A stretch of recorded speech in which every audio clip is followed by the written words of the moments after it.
I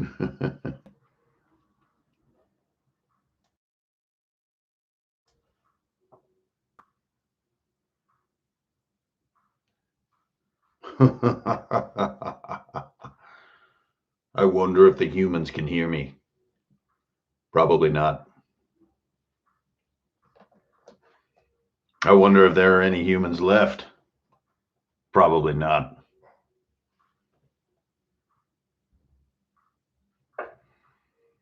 Can you humans hear me?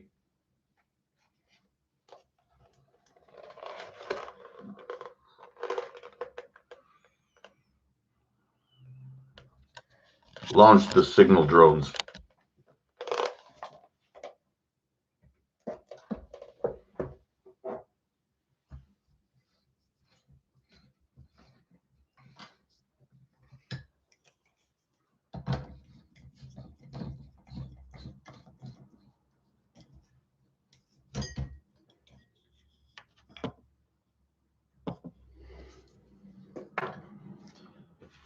What in the world was that?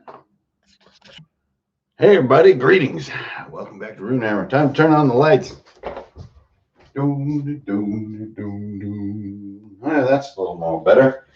What is that doing that back there? Oh, hey, yeah. You guys are over here? Yeah.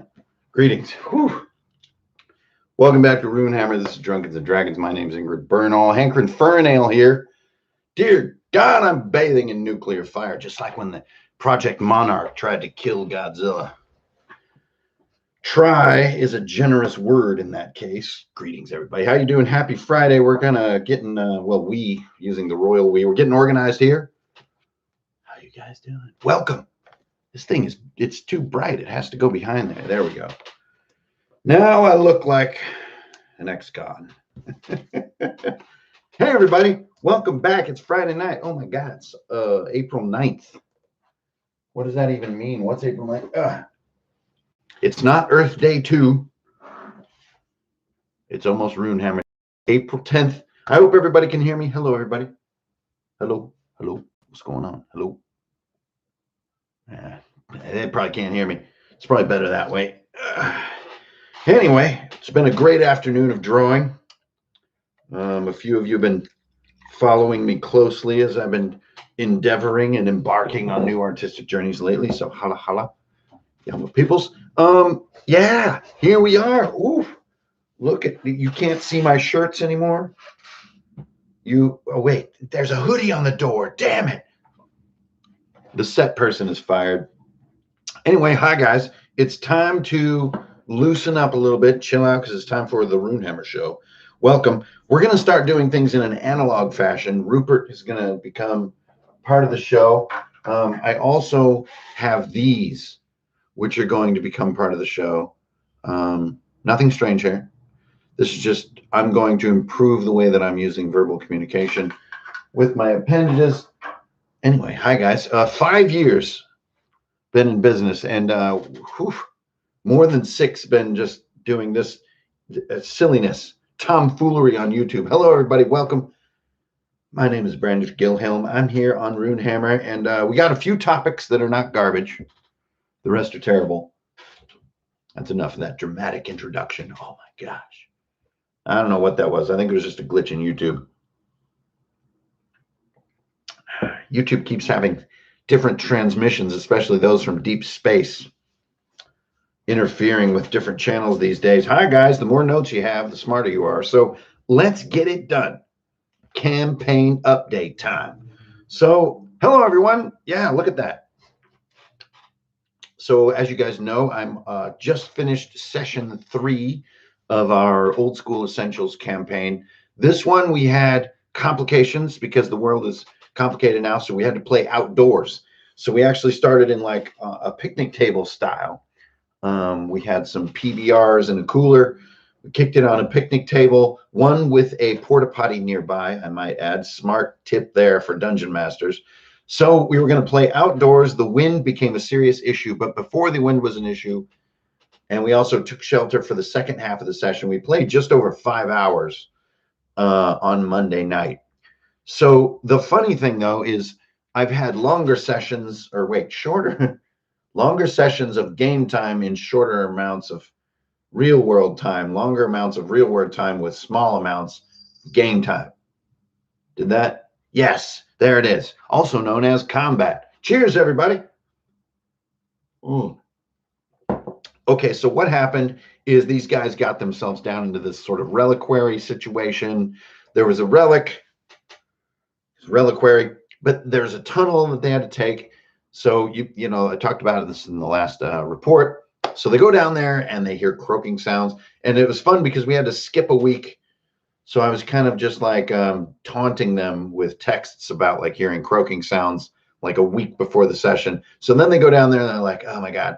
Sure enough, a big squadron of frog warriors, like froglings. So these are guys who do 1 damage and have 1 hit point. I mean, these are like mega basic guys, but you kind of kick them out in waves of like 1d8. So if you get like 2 of these guys, it's absolutely no big deal. You're kind of wondering why even have such an enemy. But if you get like 11 of them or so stacked up, it becomes a real tanking puzzle for the players. It's like the tank, like drawing the aggro, so to speak, is very easy. But if you don't do it, you get like crowded out by these frog people. So anyways, this occupied a solid 2.5 hours or 2 hours of our night, was this battle with these frog people, partially because the dice were so cold for my players. So you guys know how this goes, is like the dice just go cold. And then the more people like yell at their dice for how bad they are, they get worse because they like go in their little rolling 7 hole where they just won't roll anything better than a 7. And you're like, what's wrong with you? At this moment, some people will switch dice. They'll say, this is out for tonight. And I got this other blue one that's kind of ugly, but maybe it'll roll better. And then like things get worse. That's one group. The other group is like, I'm not going to give up on you no matter what happens. You are my D20 and you will be forever. Ah, that's the other person, the response when you get a lot of low rolling. And then you have the third, which is my favorite type, which is like, I rolled low. I was supposed to, right? 7s are good. Anyway, the dice go really cold for the players. So they're battling all these super easy frogmen, but who are coming in numbers, namely 11 of them at their height. And they're also packing down a very narrow space, which is a tunnel. So there's not a lot of like shenanigans where you can get around them or like get up on something or hide. It's just like head on. So anyways, they're fighting all these frog people, and they keep dropping. Like these guys have 3, 4 hit points. So they're just like, and then they have these King's Foil, which is from Lord of the Rings, but is in our world too, which is just like a generic healing herb for a hit point. And like, so they've been stockpiling these. And so they're using these to save their lives while they're fighting these frog guys. Then they come up with using a tapestry as a giant shield to push the frog guys and stop their arrow attacks and then stab them all, which works for a moment. And then our elf jumps over the tapestry. So the shield concept, the strategy starts coming apart because they're so vengeful and they're just stabbing them and they're killing them. So after all is said and done, they did kill the frog people, but we had a near death at the end for which they didn't have a solution. And at this time, I mean, they can't muster 1 hit point of healing within 1 round. So in my world of OSE, if you hit 0 hit points, the next time it's your turn after hitting 0 hit points, you're dead, period. And so they know they're running out of time. So they finally turned to my NPC, the most desperate of desperations. We're going to have to role play with the NPC. Mm-hmm. We're going to have to role play with the NPC. So anyways, they talk to Lady Wallcrest. She is an NPC invented by Dave Arneson about 376 years ago. And there she is. And she has this necklace in our world with this gem, this magical gem. These wolves have been chasing the gem. She says, when I use it, this thing has like a lot of innate power, but whenever I use it, like something bad happens or something awakens or things start chasing us. And they're like, it doesn't matter. It's our only hope. You got to get this guy at least stabilized. So she's like, by the power of the stone, wee. And so sure enough, it gets their homie stabilized where they can get him back to 1 hit point. But this energy from her necklace passes out over the cavern, goes into the next room, which awakens my real monster, which is a giant crocodile. This thing's like, Rah.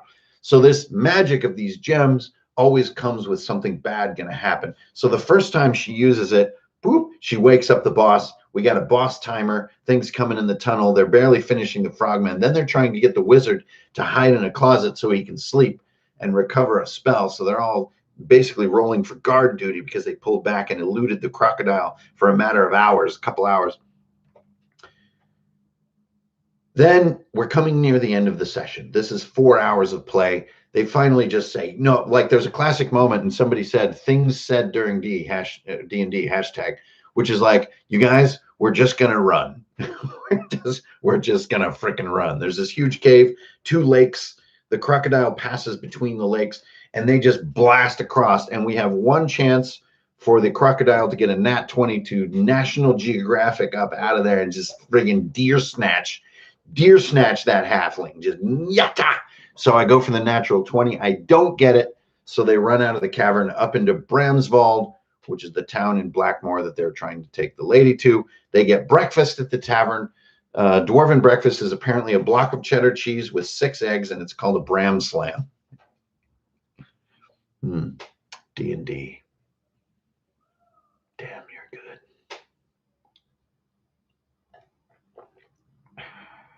So they eat a bunch of Bram Slams, and then to my surprise, they're going to basically abandon the NPC. They get paid 1,000 gold, and they're just like, thanks.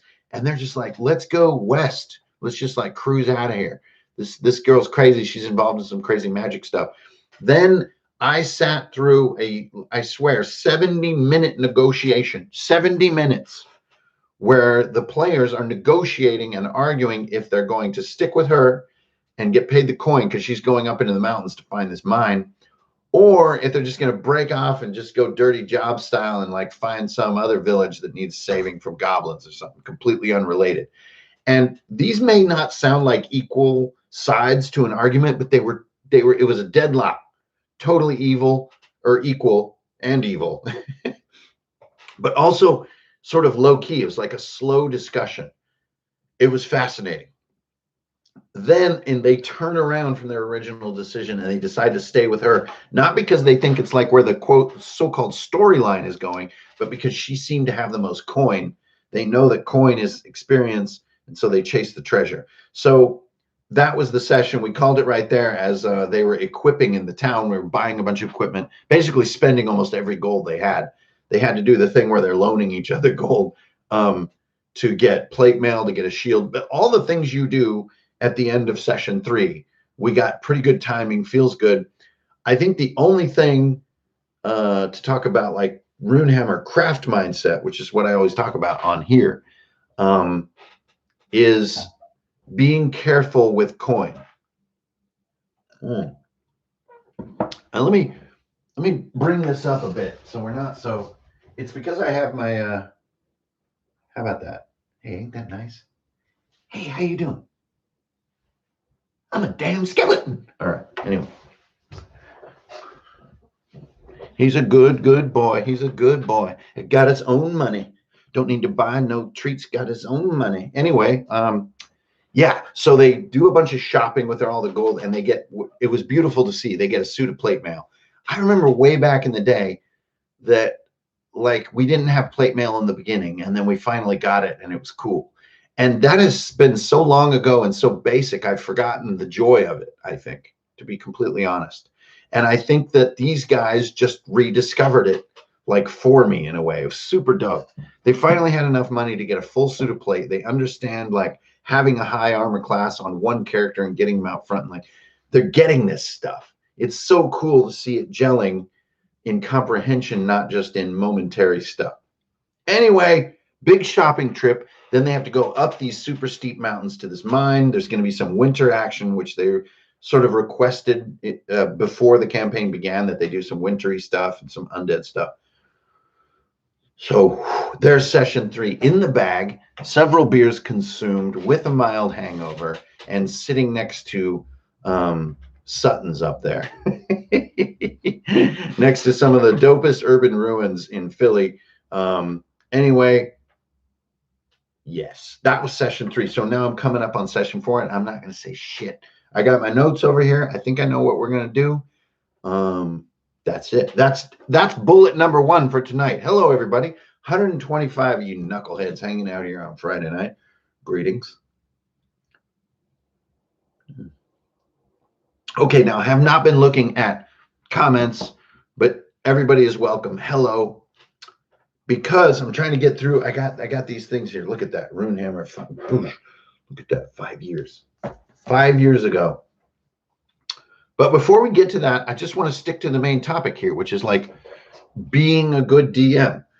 Constantly an evergreen topic for me because I just can't seem to master it. The second bullet is actual conclusion. This is the weirdest thing. And by the way, my players are forbidden to watch this YouTube channel. So everything's okay that I'm telling you guys. But actual conclusion is crazy. I have never done this until this campaign, and I'm about to try it in our next session. Every campaign and adventure I've ever done since I was a teenager, it would be like a sort of like watching Total Recall. It would be like one story, it'd be like watching The Fifth Element. One story that started small in a certain time frame and then slowly bent genres and time frames into a ever building climax and resolution. And it was like this whole like tornado of story that nothing was wasted, and it was all swirling toward this big end. So I'm about to try this next thing where they're going to do this branch of story in our game, and there's no loose ends at all. There's no hidden clues or like shoot you over here or like this guy mentions something. I'm not going to do anything. I'm going to completely wrap it up and just lean back and see what happens. I have no idea. It might go into the morass of player confusion, or they might have an idea based on what they know about the world, but I'm going to try it. I'm going to try actual conclusion to a sort of early storyline. Never done that. They're going to go to this mine. They're going to have some challenges there. Did some art for that tonight. Like, what? Why is he looking down there? My foot is my art. Did some art tonight for that session, so that's a week from Monday. And then I'll just be like, what are they going to do? They're going to punch me in the face. Stick the landing, baby. Hell yeah. Okay, so the two things I wanted to think about with that is like a true conclusion is just something I've never done. I'm kind of like terrified by it. So I'm like facing this kind of thing where I'm trying to have courage as a DM based on what I know to be this nice bedrocky investment by my players. And I hope that everyone out there knows what I'm talking about with like bedrock investment by players. If they are like bedrock in your game, you can try more and be like, maybe they'll make it cool. Okay, so next one.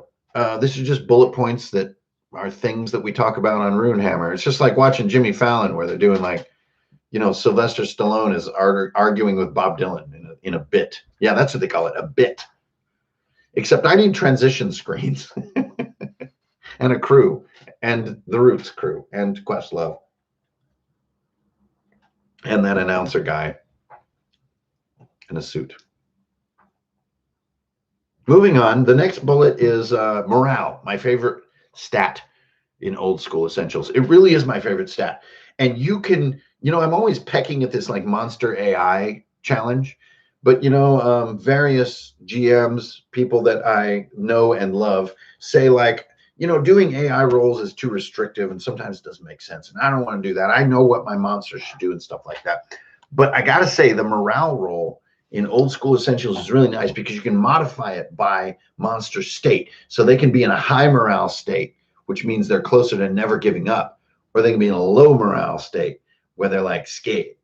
So you can use charisma rolls by players to do like morale damage. You can use the environment to do morale damage. You can actually scare the monster in a way that isn't just the jurisprudence of my game master brain. And I really like it.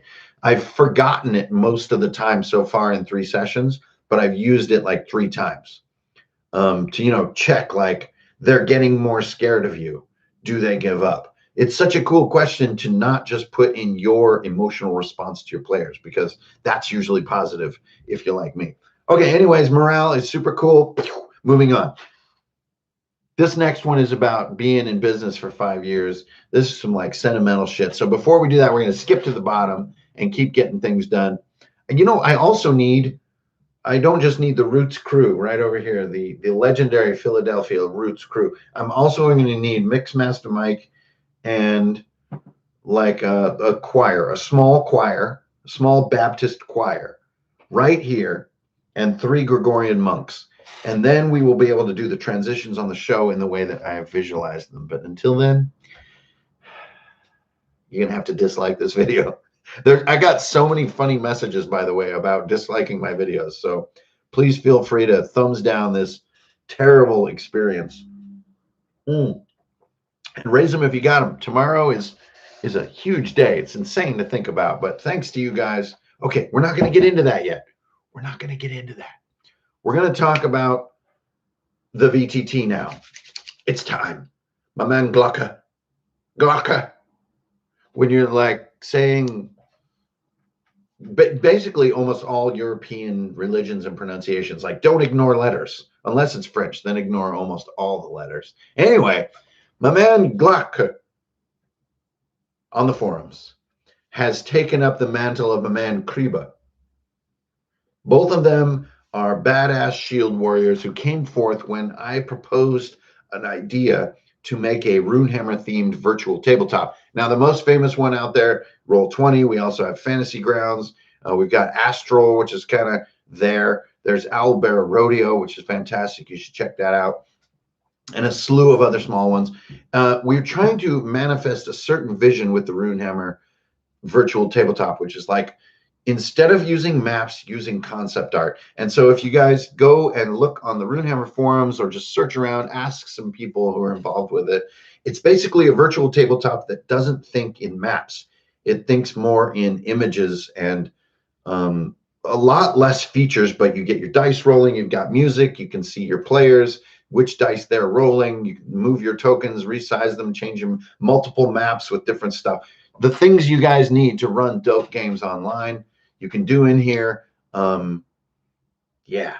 So go check it out. I'm kind of beside myself a little bit that this has even happened. It has not been expensive to do because of the hard work of Kriba and Glocke, and they have showed up in a way that is frankly indescribable, unimaginable to code this thing from scratch. So we've made it. It costs you $1 a month to use it. You use my Patreon to log in. And if you're doubtful if it's worth $1 a month, holler at some folks and ask them what they think, and you decide. But it basically was a response to playing Roll20 and getting not frustrated with it, but just feeling like it was more than I needed. Roll20 has grown to an amazing level of depth and complexity, but for me, the screen and the game are not necessarily best friends, and so sometimes less is more. And so will be the case of this discussion about the Runehammer VTT. Less is more. Oh, yeah. Can you guys even hear that?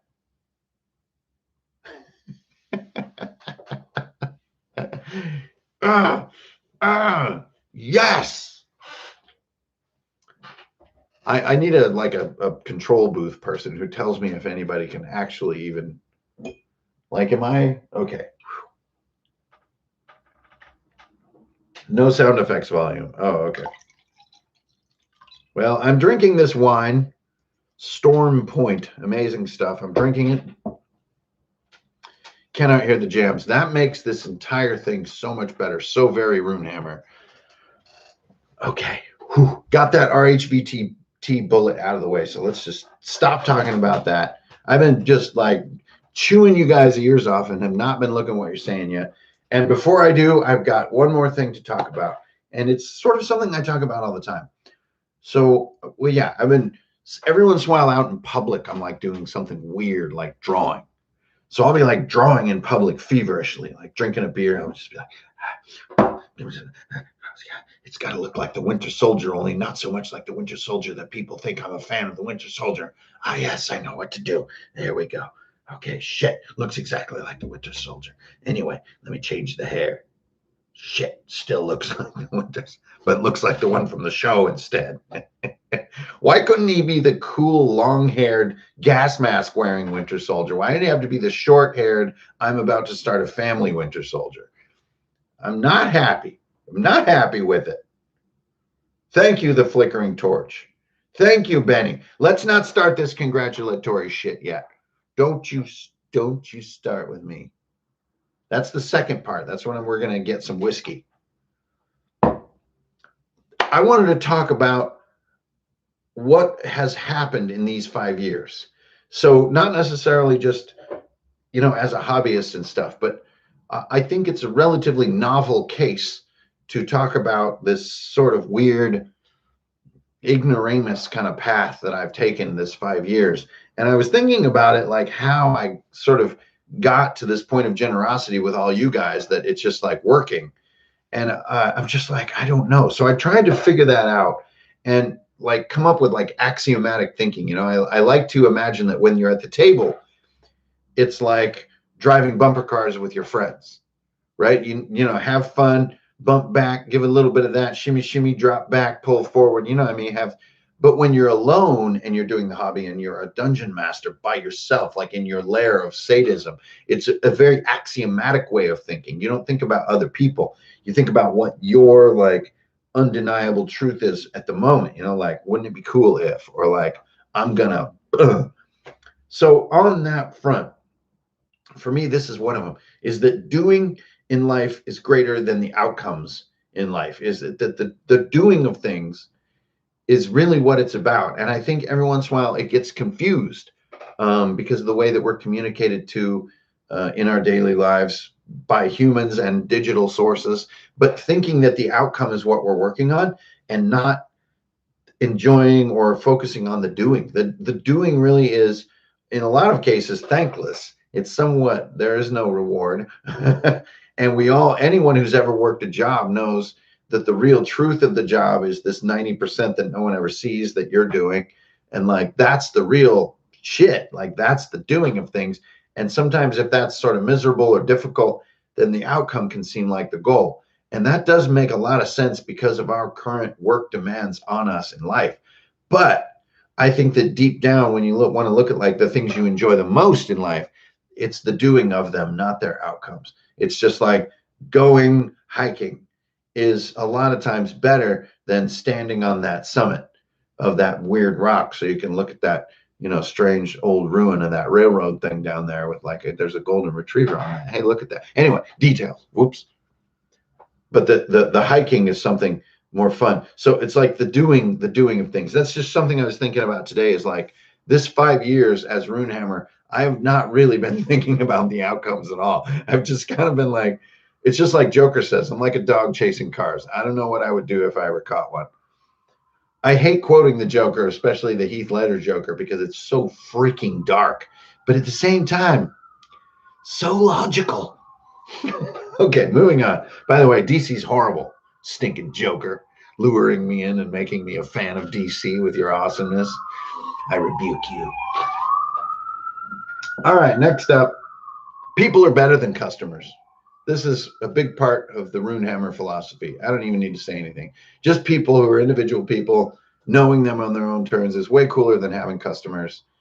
And that has been such a wonderful part of this 5 years, is just knowing people from all over the world, all kinds of different people. It's crazy. It's really, really fun.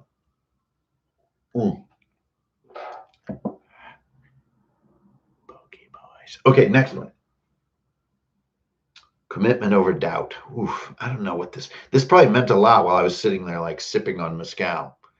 By the way, this smoky version of agave, you guys got to get into this stuff. It's the main liquor of Oaxaca. That's the stuff. It's like a very smoky, distinctive form of a tequila-like liquor. So good. And it's like sort of getting out there more nowadays. Very good stuff. Give it a try. Anyways, you guys, yeah, whoa. The shield wall. That is my final point. What made Runehammer last 5 years is not the sales. The sales have been incredible. Really unexpected and bizarre, honestly, for my level of confusion about what I'm trying to do all as a single person. Sales have been great, but the shield wall has like been the build pay us. She's a good wall. She's a real good, gotta own money.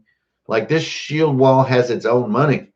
Like they are paying my rent, they pay for my heat, my cat food, you know what I'm saying? And like, so part of doing this stuff that we do, this hobby we're so passionate about, thank you everybody for hanging out, is like this constant creative, like, oh man, I got some, ooh, I'm gonna drop a dime tonight. It's that whole thing. And then week after week, oh well, I don't know, what am I gonna do this time? That kind of stuff. But at the same time, it's sticking together in a way. It's amazing. It's just certain people sort of, there's a connectivity in this community. And I think that over time, I've been really lucky and happy to see that the connectivity is growing. In some cases, more than the sort of common metrics, if that makes sense. Yeah, I think that does make sense. Common metrics sometimes can be a substitute for this really like mycelium style social network, which I think is something that people have been wanting to profit on in the past decade. That kind of worked out a little bit, but kind of backfired and is kind of a little bit out of style right now. But the communities that actually form between people still really matter, even though the technology that brings us together in some cases, it falls victim to abuse. The fact remains that there's this mycelium network, and that I think is what Runehammer has become. And I never really saw that at the beginning. I couldn't have seen it at the beginning. So that is really freaking cool. That an actual eye-to-eye comprehension between people on different continents and all over the world over this kind of shared enthusiasm, fucking dope. And that is what 5-year Runehammer is all about. Oh boy, let's empty this into my horn cup. Thank you, Park. I love this thing. This is where it's at. A lot of them are very leaky, so you got to watch out. Or they're overly huge, or they taste like a dead beast, which some of you may enjoy, frankly. Anyways, that's most of the stuff I wanted to talk about because of being excited about 5-year Runehammer. Like I think we're gonna go out for dinner like tomorrow, and like there are some people in my life who now know about April 10th, which I don't know if this is really like fully revealed about what April 10th is, but it's the day that I sort of changed jobs in the past. And with Runehammer, it's the longest I've ever done one job is Runehammer. So think about that for a second. That's crazy. Like, you know, mowing lawns and cutting trail, killing men, a certain kind of man. Kind of man whips a woman in the town square, then done made a deal with the devil. So they called me. I pooped on his nose. Then I shot him in the foot. I was just glad I had an onion on my belt. Boom, boom, boom, boom, digga, boom, digga, boom. All right. Hey, everybody. Welcome. It's Friday night.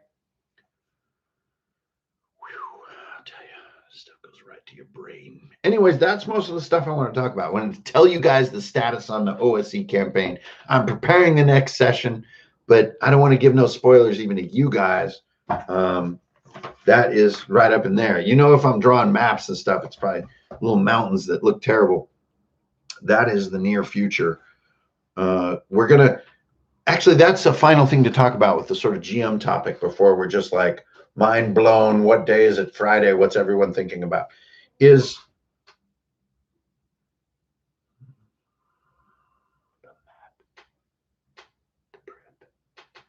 no, I keep it to myself. I keep this one to myself. Basically, I'm like taking my own advice. So if you guys watched Demythifying Prep, I took my own advice in my journal this time, and it kind of like blew my mind. Made me so happy.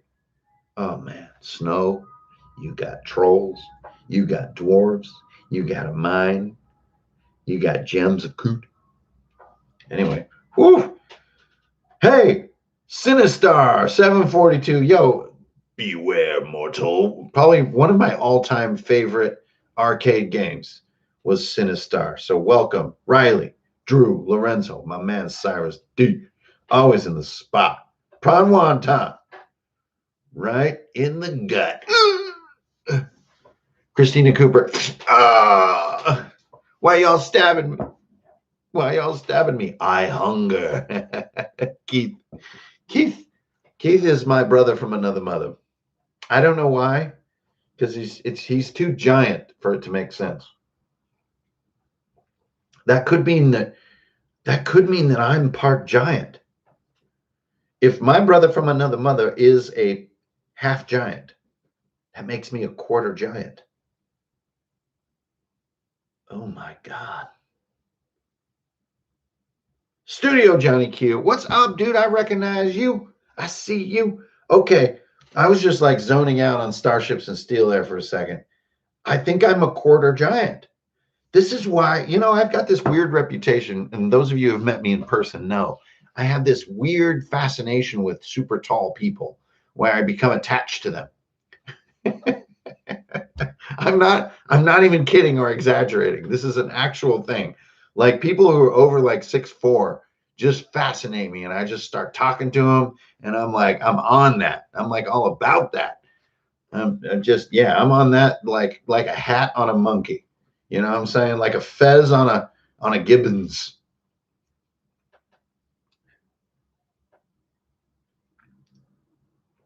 Moving on. I'm a quarter giant, but we were going to talk about like, fuck yeah. Oh my God, it's so awesome. It's so awesome, not because of like the outcome either. That I really want everybody to get that message tonight. It's like awesome because of all the doings that have occurred. Like there is no outcome because it's not over, right? It's just like ongoing. I hope you guys can all fuel on this like I'm fueling on it. Like last year, everybody forgot who the fuck they were and what they used to do for fun. I don't know about you guys. I don't even do anything for fun anymore. It's too scary. I don't like going. Why would I go out? I have soft pants, if pants at all. Why would I go out into a pants hostile environment, right? But before last year, like we all did all kinds of crazy shit, like all the fucking time. So it's like, let's totally do a bunch of crazy shit again, but let's pace ourselves. But it is coming time. And when the time comes for optimism, you got to dig deep and go for it. Like you're only allowed to be scared so long. There's a wonderful old Viking saying, and it's been quoted so much. It's from the Poetic Edda. It's great. It's part of the 13th Warrior as well. It's a classic. It's part of Beowulf. It's the old saying, which is hide in a hole if you must, you'll lose your head with the rest of us. It has different versions. It's hide from death if you must, but you'll wind up in the same place. There's a lot of different versions of it. But my favorite is hide in a hole if you must, you'll lose your head with the rest of us.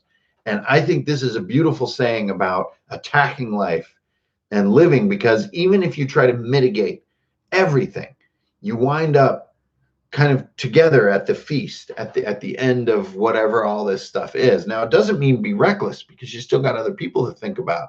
You got to be smart. You got to be beautiful. You got to be kind. You got to be considerate. You got to be patient. You know what I'm saying? You got to live by your word and all this good stuff. But thank you, Andrew, so much. That's what I needed. Thank you for that. Everybody take a look at Andrew Strickland, who's got the knowledge there. My man. 5S Photog.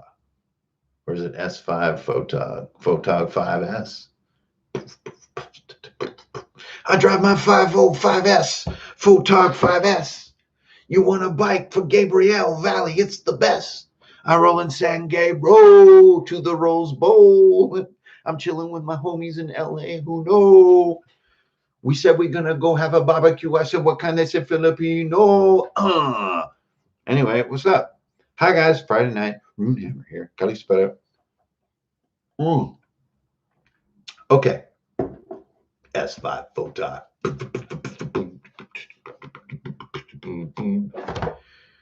Who summoned up the big alligator? Photog. He's a frohog. Anyway, hi, guys. Okay, so that's the shit that I wanted to talk about. My normal GM stuff, doing my prep. I've also been spending a lot of time doing the art for Viking Death Squad. And I got to start doing sit-ups. These Pilates They're just not good enough. Anyway, 5 freaking years, not just of the YouTube channel, of being full-time, just doing this. That's what's so crazy. Let's do what we do best on Friday nights together. That was not quite an hour. How long have we been on? 40 minutes. Let's do that thing we do where you guys throw up some hollers and some questions, and let's just become one in our resistance to the ever imminent arrival of the defiler. The defiler. Anyway, have you unveiled the minis and custom character sheets yet? Just the sheets. See, that's the key. You give them the sheets first. You think, oh, look, artwork. You have no idea. So the sheets are out, but they already had some beers spilled on them, to be complete. We had a major wind issue at one point. Like, we had character sheets flying. We had dice in the dust. It's crazy. Playing outside is crazy. Do you prep a room design every session? Hell no. Absolutely not. Christoph Rokel, room design as a YouTube series is a sequence of pinnacle level designs that define moments in campaigns. Like, you can't do that. Well, I guess you could, but not every. Flickering Torch, my brother, thank you, or sister, neither, both. Thanks for the 10 pounds. I think that adds up to about 75 American dollars. Thank you. You guys are all 3 thumb having. Extra sleeve in your t-shirt wearing. Fork split belt sporting. Mismatched socks, lumpy back, strange elbow, lumpy headed mutants and weirdos, all twitching one eyebrow. And why? D&D.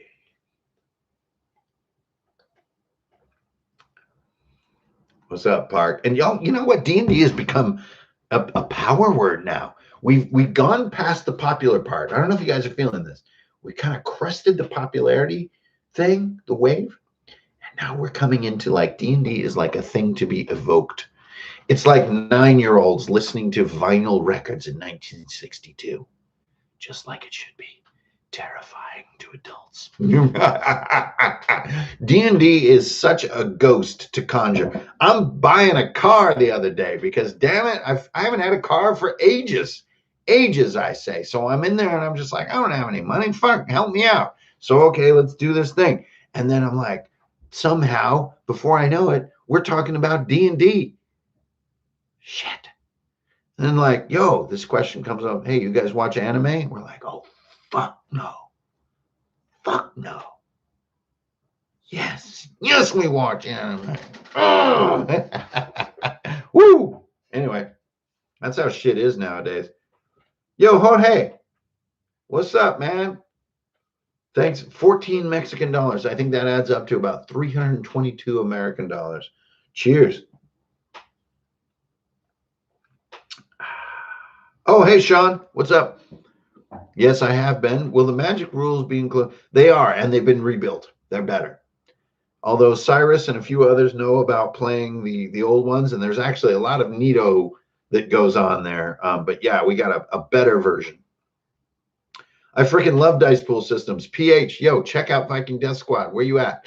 Currently, it's beta only for Immortals on my Patreon, but Viking Death Squad is coming. It's a D6 dice pool game. It talks about, like, properly staining and sanding your own steel dice. You're gonna love it.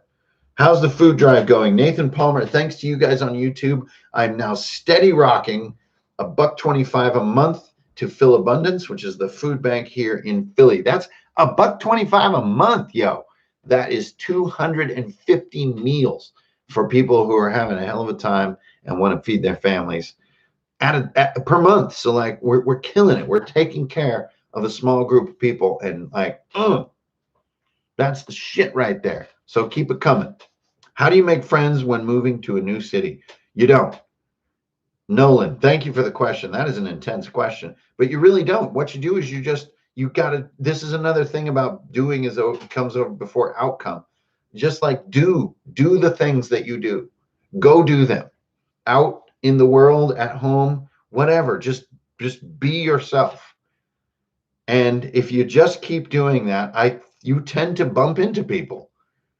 I mean, unless the thing that you really love doing is like sort of hermiting or being in a very remote area, which is also cool, like rock on. But generally, if you just be you and go out in public and be you, you meet people that are like you. You meet people who want to argue about why DC isn't good. And I kid you not on that one. I had the worst hangover on Monday because Sunday night I drank too much beer. That story really started and ended in a tight little loop. But anyways, I was drinking mugs of beer and working on Viking Death Squad and drawing, and this funny table next to me. So first one guy sits down and he's just like, boom, huge mode, just like that. And then his friends rolled up, and the first thing they said is like, yo, man, why are you dressed up like Blade? And then they proceeded to tear apart recent offerings from DC relative to like the source material and some of the other cooler like indie DC things that have been coming out. And like the whole time they're breaking this topic down and I'm just drawing. That's a moment when you tend to meet people. And if you remember people's names, and if you're a freaking big dork about whatever it is you're into, like saying, Darkseid is like a pale shadow of Thanos, that's a thing you can connect with people to. And you probably won't see them then for a while, but then when you do, you start to make friends. So it's just like, it's crazy. You just be like, order something with cheese in it. You probably wind up with a friend.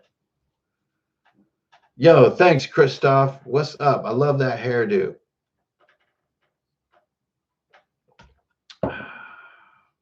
Daywalker. Anyway, I guess that's all the questions. So oh shit, Prawn Wonton. What's the best way to support for us? Well, that's hard to say. Patreon is really, really cool. It is really cool because it's like Patreon is like the $1 window into what I see as the most important shit.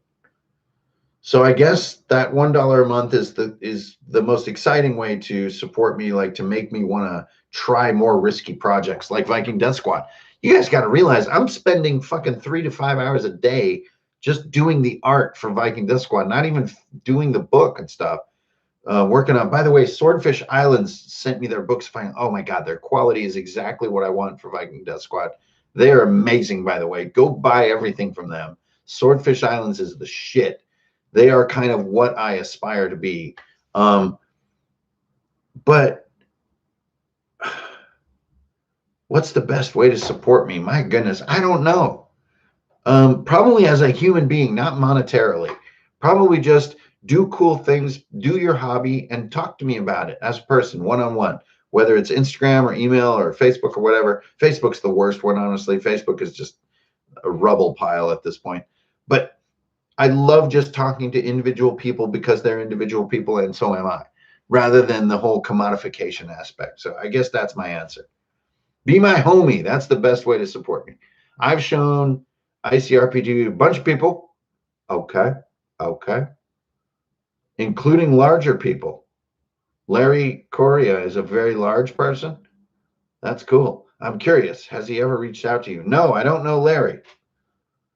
I do encounter folk of note now and again. I'm a bit of a squirrely possum when it comes to that stuff. Damian Sailors, my man, mahalo, brother. Hafa, baby. Will there be any LARP at RuneCon?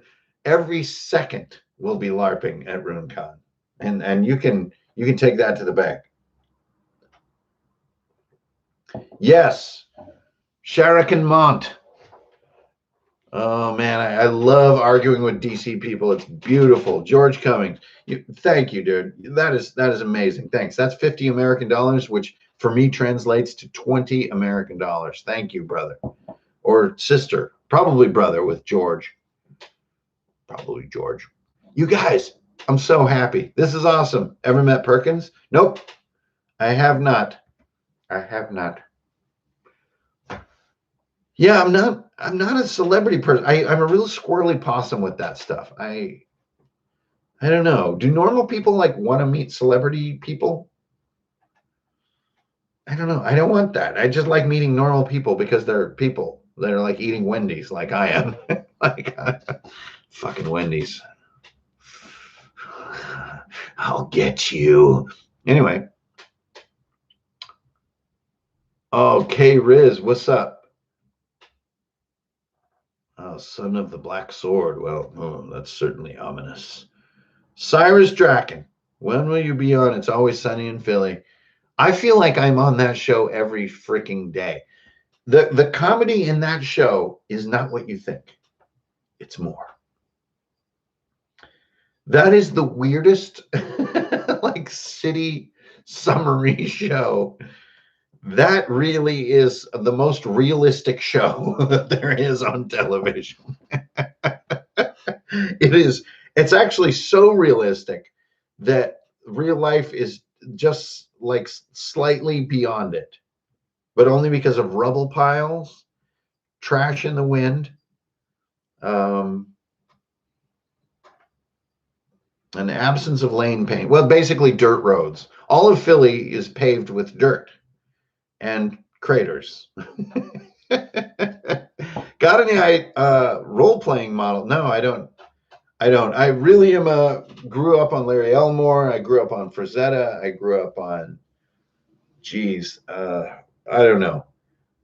That is so hard to ask, but no, I'd say besides Brahm, I don't really have a superhero who I think of in that way in the role-playing world. There's so many cool people, but not in that way. But Brahm I see as a superhuman. I don't know what planet he is from, but it is a dark and terrifying planet, and that's why I want to go there with him. Out of the new crafting channels out nowadays, you're one of the first that inspired me. Do you still craft? Not really. I craft in my own little way. I'm working on a craft project right now, one of the craziest ones I've ever worked on, but it's completely secret. And if you didn't see my Warmaker project, please go check that out. That was a huge craft project. So what the fuck am I saying? Yes, I totally craft. I was at Michael's today for craft. That's so funny. I'm like trying to downplay it. No, I'm a crafting fiend. A fiend. Are there any other quests from Questing Beach series you're like, no, I don't really do that. That's his stuff. I just think that Ben is the shit. Yeah, Mike Mignola is amazing, but I can't call him formative. I was middle-aged when that all happened. Right now, Chuck, what's up? I'm finishing off this Storm Point, and I'm about to go change it in since we're at the halfway mark here for a nice glass of Big Cube whiskey, which is my all-time favorite, which I would only drink for tonight. My favorite whiskey, too, which is Tullamore Dew, of course. And I would invite anybody who wants to raise a glass and, like, cut loose just a little bit. Oh, thank you, Prawn Wonton. Thank you. That was a classic case, in my mind at least, of doing over outcome. It's like nobody is going to really buy Warmaker. There's no sales involved, and like I don't really know how to be competitive in the wargaming space and stuff like that. But I really did do that whole project by hand from scratch, the hard way, like did all that stuff. And I really wanted to be part of that for a few months, like 4 months. That fun world of doing that part of the hobby. It's so cool. And everybody who's into that shit fucking rock on. There's no division between those people and RPG people.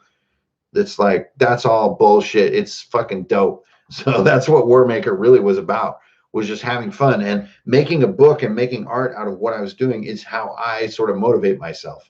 It's what makes me excited, sort of show that stuff and like transmit. I'm definitely a transmitter as a human. And I'm a rising sign Libra. So I'm like very Libra-esque. I'm very, I like to be this sort of beacon creature or like statue in the woods or something. That's just part of who I am. It's taken my whole life to start to accept it and stop making fun of it and sort of just be that creature, that Argonath.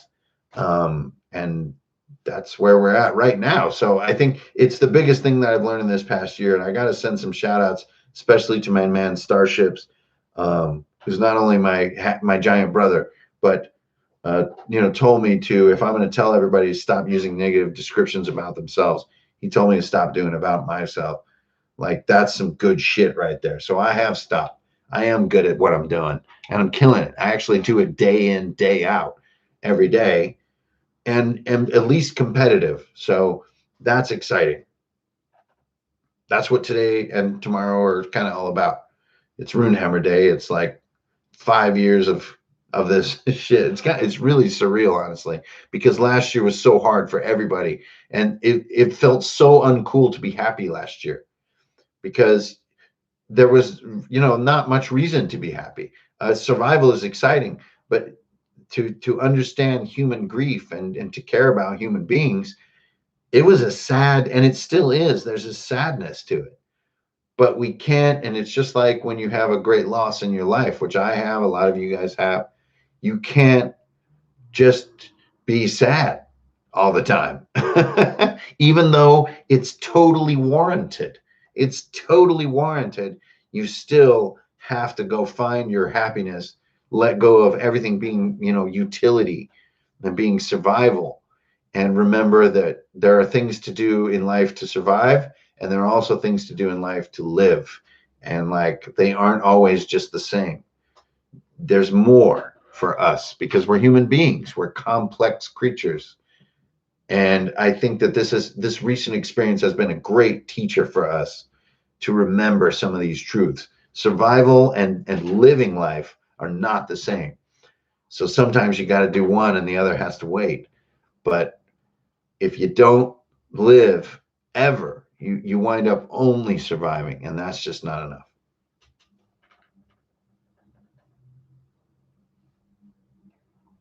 Luke Fleck, I love you. I think that the founders, they made the saves be jump over and then had a jagged progression cycle. And then they took the attributes and made them roll under and kept them very static to make them different. But I'm not sure that difference is tremendously useful to the game. So I'm starting to think that those two unify. That is going to be my most fundamental change that I would introduce to OSE, and could be even publishable, about talking about how to make that work.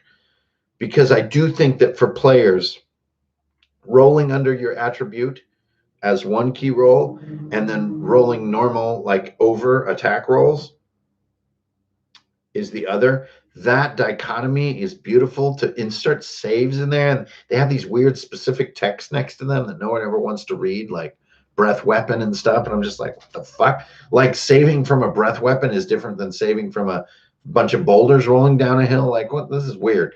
That is the one thing I would say. And it really isn't about the OSE books.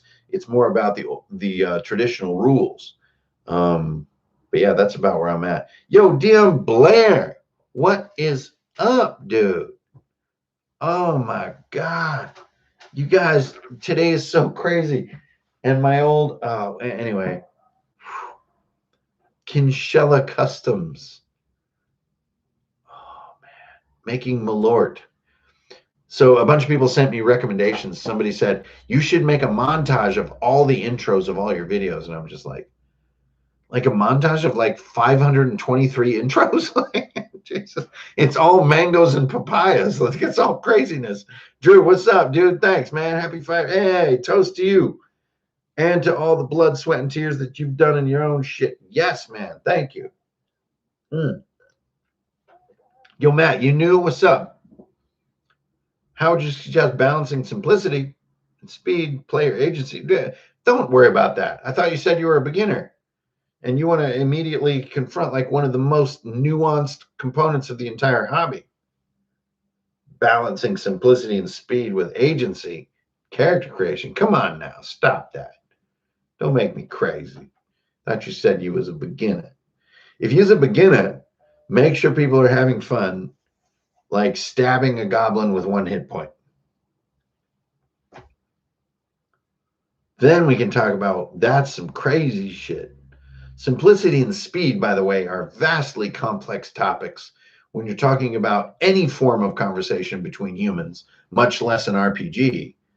But then to put agency in character creation, that would assume a previous game in which learning could be applied to a subsequent character creation. Like, holy shit, man. This is like eating beans for Pythagoras at this point.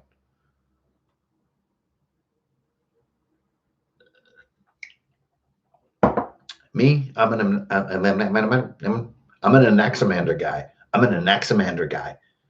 You don't like Anaximenes? No, I like Anaximander. Anyway. Hey, Babel, what's up? I renamed saves. Yeah, renaming them doesn't really. Probably rolling under or over. Is it faster, more intuitive to just? No, it's not. It's not. They are opposite for a reason. The founders were smart, or we could call them framers. The framers of D&D were very smart in making them opposite. And you know what? I was resistant to this shit for years, but damn it if it isn't smart. But I think the mistake that's been made is the specific saving throw thing, like breath weapon, stuff like that. I think what they need to do is be mirrors of each other that have a staggered growth and a never growth. Yeah, and it would be like this. They would be going down. These would not be moving, but if they did, they would go up. Just like that. Those are the curves for the... Those of you who know saves and stats well, I think can visualize what I'm visualizing. Hey, why have saves when you... Because, man, it's the reaction. Abilities are for doing, saves are for reacting. It's fun to have them opposite. Makes no sense. Doesn't have to make sense. It's just fun. I hate when I say stuff like this. Annalie, what's up? Sucky. Sorry, that was a weird non sequitur. Question: do you prefer to do Darth at 0? Oh, saving throws. Okay, yeah. Hey, Annalie, good question. As I mentioned earlier, no death saving throws. That's for the birds. It's so boring.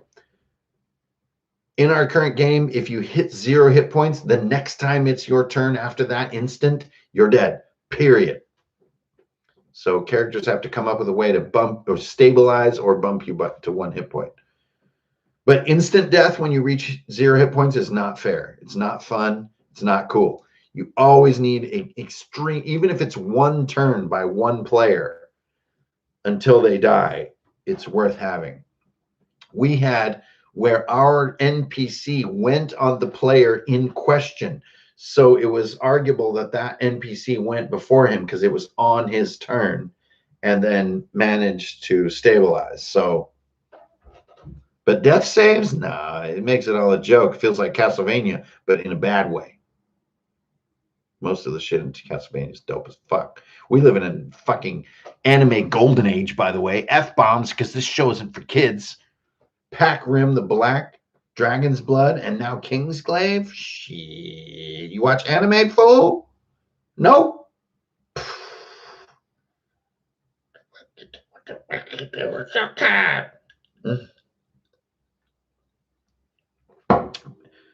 Hey, One True Kit. Between YouTube, crafting, philosophy, art, etc., how important to you has variety been over the last 5 years?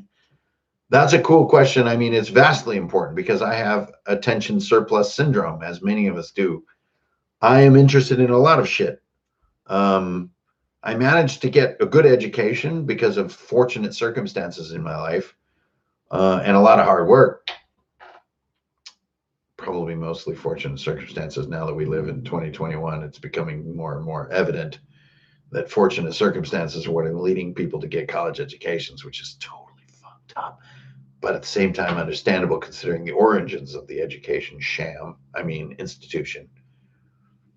So, yeah. What was the question? Variety. Yeah, for me, it's essential.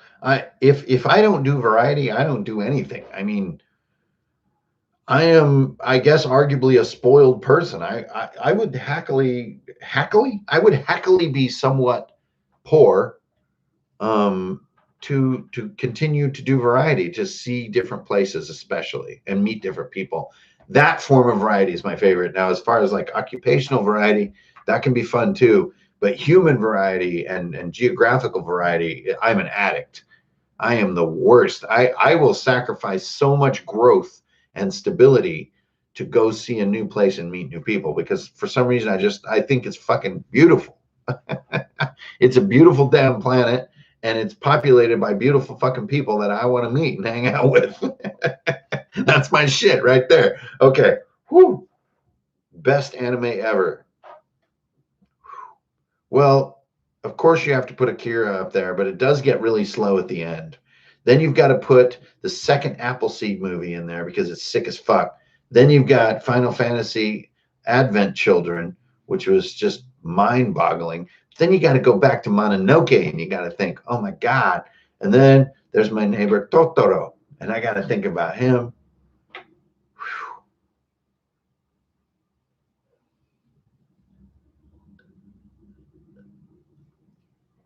Then there's Ghost in the Shell, and then you think about Dark City, you think about it's kind of like a commentary on that piece of art. But then you kind of get weirded out because you find out that Appleseed was a comic book. But then it took them a while, and then those designs went into the other shit, and then you're like, oh crap, that's how they got that weird thing with those tires that have the little duty on there. But then you got Escaflowne, you've got Aura Battlers. Then you get into some crazy shit like Samurai Warriors. Then you're talking about Trenzor Z, Mazinger in Korea, and then boom, before you know it, you got fucking Voltron.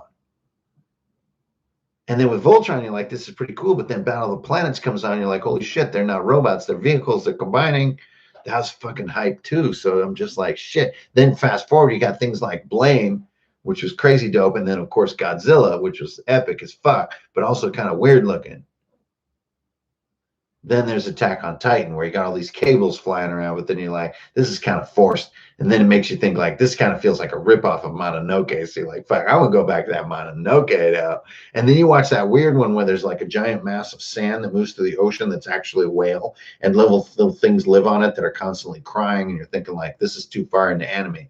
I've taken it too far. This is getting weird. So then you rewind it a little bit, but then you fucking stumble into some Ninja Scroll shit. And you're like, oh, this is crazy. And then you go Fist of the North Star because you're thinking about like neck spraying. And then the minute you touch Dragon Ball Z, you've gone too far. You got to turn around. And at that moment, you get back to Pacific Rim, the Black. Then you hit up that Dragon's Blood, which unfortunately links back to Riot Games. It's kind of like a little bit grungy, but you're just like, whatever, this is still dope. Then you're thinking, oh my God, D&D cartoon. Wait a minute, that wasn't anime. That's Hanna-Barbera. Then you jump ahead, and then I'm like, whoa, Kingsglaive. So that's my favorite anime.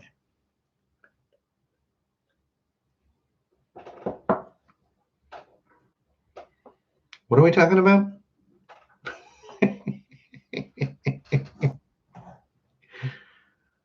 Oh man. Okay. Well, I guess that's it for tonight.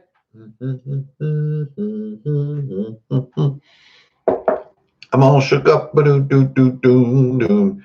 I got this as a birthday present. You know your girlfriend knows you when you get a fucking Sleestack hat. Do you believe in life after love? I can feel it inside my soul. I just can't control the weather no more. Oh, in the ruins I was born. I control the weather with a pyramid, and my leader's name is Zorn. Sleestack hat. My birthday's none of your business. I was born on the day that a supernova blew up my butt. My birthday will remain private. Where'd the whiskey toast go? We're there. It's 7:51. It's time for a bio break. I'm gonna turn off the mic and shut down the camera. Ooh. Ooh. You're gonna see this. And you're going to see this. And you're not going to see another damn thing. Do you believe in life after love? I can feel something inside my soul. Just don't think I can take no more. Oh.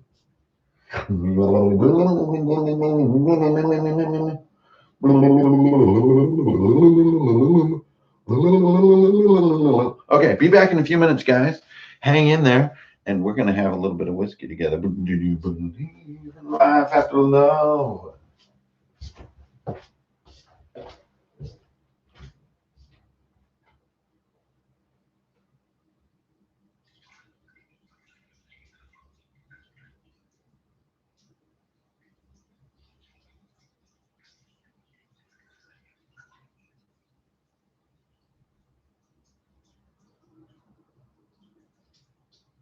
Don't prep chutney.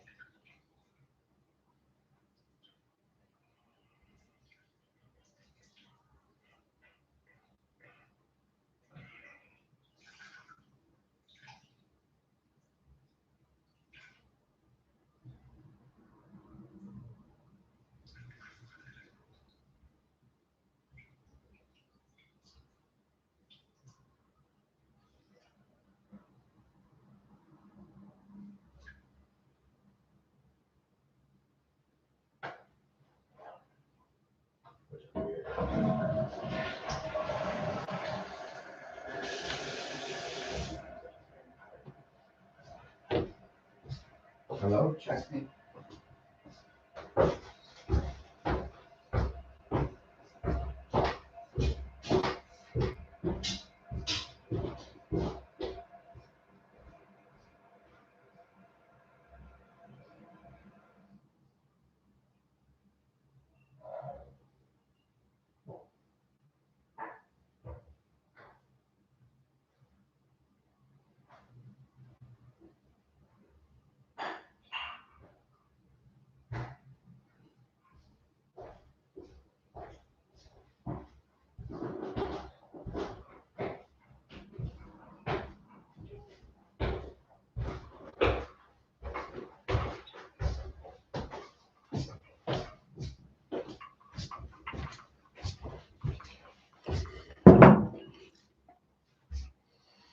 I feel something inside my soul.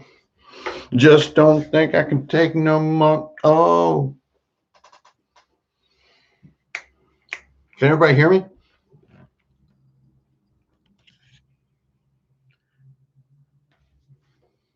Can everybody hear me? I don't know if y'all can hear me. You probably can't hear shit. You're just watching. You're thinking, look at this loser. He doesn't know how to work his audio. And I'm like, you're right. Do you believe in life after love? I feel something inside my soul. Look at that beauty. Look at that cube. This is how it began, you guys. Oh, man. Remember that DMG review? Look at that. It's beautiful. Hi, everybody. Hi, Lorenzo. Ooh.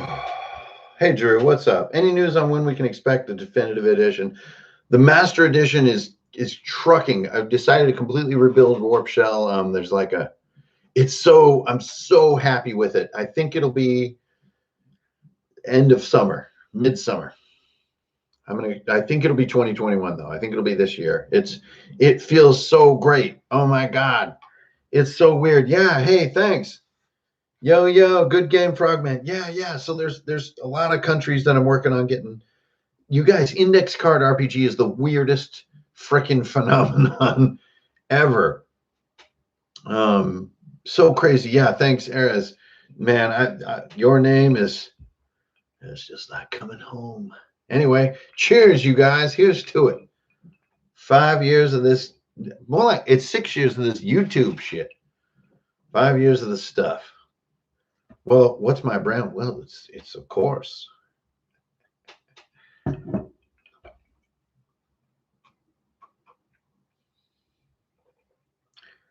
You have prawn wonton. Personal milestones for the next 5 years. Thanks, Prawn, for that question. By the way, y'all crazy.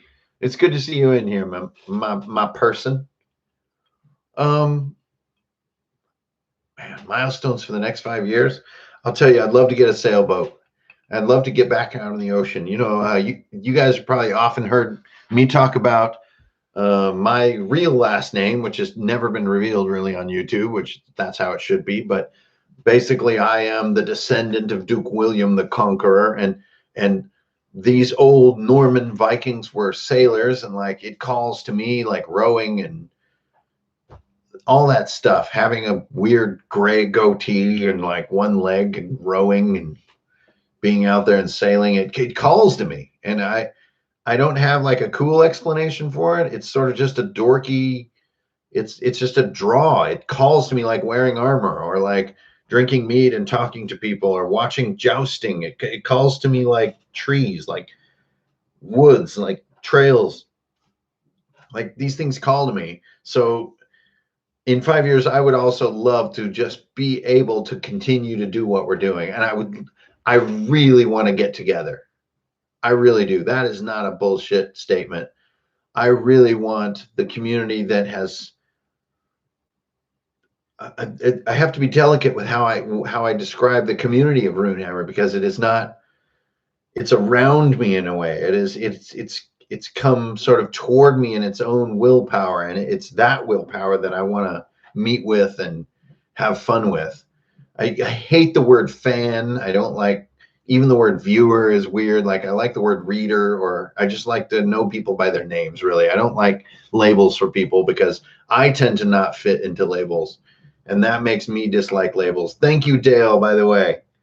Hell yeah, man. Right into the food bank fund. Anyway, I don't know if that was an answer, but for the next 5 years, I want to do my stuff, which is like I want to sail, I want to see nature, I want to meet new people, I want to go swimming, I want to drive a car, ride a motorcycle, ride a bicycle, walk, hold hands, have a good time, tickle my dog, get sun, drink beer, see cool things, meet cool people. I don't know. As for 5 years from now, it's very hard to imagine. I don't really think that way. People have been kind of funning on me lately, is that I'm not stupid. I just live in a constant state of discovery. Luke Fleck, me. Hey, I've done beer making in my past. It is beautiful. But please, Luke, you got to realize, man, I am doing everything I can. And I've also got more skills. But you guys, some of the taste for hops on the East Coast is a little off. So if you have hoppy beer, like West Coast pine tasting beer, please send it to me because I miss it. The Northwest is unparalleled, especially Bale Breaker, being the only brewery in America who grows its own hops, is really quite freaking untouchable. And so with that said, I say no more. Yo, Prawn Wonton. Chuddy's asleep. So that puppy life is all about the morning. So it's been a little bit less about if he sneaks in, I'll show him up. But he's big and he's ugly. Brilliant. Yeah, man. And hey, Damien, as my Polynesian brother, you know exactly what I'm talking about. Like the idea of hoarding knowledge is a relatively recent idea in human culture. I think a far older idea is to be enthusiastic about whatever's being done at the moment. I think that is a far more fundamental property of being a badass and surviving than having high expectations and being disappointed when you don't get them. And I think in the case of Polynesian folk who have had a hard time on planet Earth, just like everybody, it's not just because they also know the hard time that the ocean can dish out in those environments. And I think it's given them that, some of them, because we can't generalize about people anymore, right? But I do think that there's part of that spirit, which is about that state of discovery. It's just like, oh my God, what? We're raking dirt today? Are you kidding? No. What do you just drag this thing across the dirt? You just drag it like that? Well, what's my goal here? I'm just going to drag it. I'm going to pull some more dirt over here. Oh, wait a minute. That lump is getting smaller. Boom. That's my shit right there. That's when I feel really freaking good in life, is that state of discovery. Ikahana. Ika. In the work is the learning. That's beautiful. Ikahana, Ika. So I don't know if you guys know, Hawaiian's a great language because it uses repetition in all of its emphasis. It's wonderful. Damien, hell yeah. In the work is the learning. Beautiful. That is something to drink to on Friday night. Oh my God. Welcome, you guys. I'm Jimmy Fallon. This is NBC. Welcome to the Runehammer program. And now the legendary Roots crew. Wouldn't that be dope? Oh, I'm done. Okay. Wait, I haven't had Tillamordu yet. What should I try first? What? I don't know. Everything. What's up, Mika? Go crazy directions. Yo, my man Kriba. What's up? Hey guys, it must be late in Europe right now and early in, where is it early? It's early in Japan. It's very early in Japan. Somebody call somebody in Japan. Call my man Juan. Where's Juan Lee at? My tattooed brother. Annalie Old World, what's up? Question, any advice on how to keep things interesting for high-level PCs? Nope, because nothing works. If you're over level 10, you're out of my area. I don't know what the fuck to do because it's all a big mess. How to even comprehend a person that is over level 10 is beyond me. If it weren't for like Matt Damon in The Wall or Arnold Schwarzenegger in The Iron Mask, or that's pretty much it.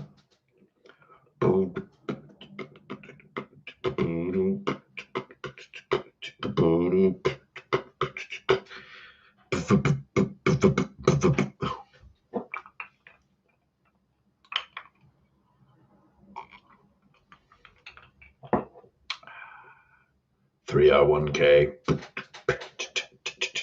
Thoughts or advice on running a game in a realistic or low-tech science fiction setting? Same as D&D, I guess, but you gotta go episodic with low-tech sci-fi. You gotta think worlds rather than villages. So like low-tech ships have scary arrivals at primitive worlds, whereas in fantasy you like walk to a village, but it's the same story-wise. That'd be my advice. What is the end game then?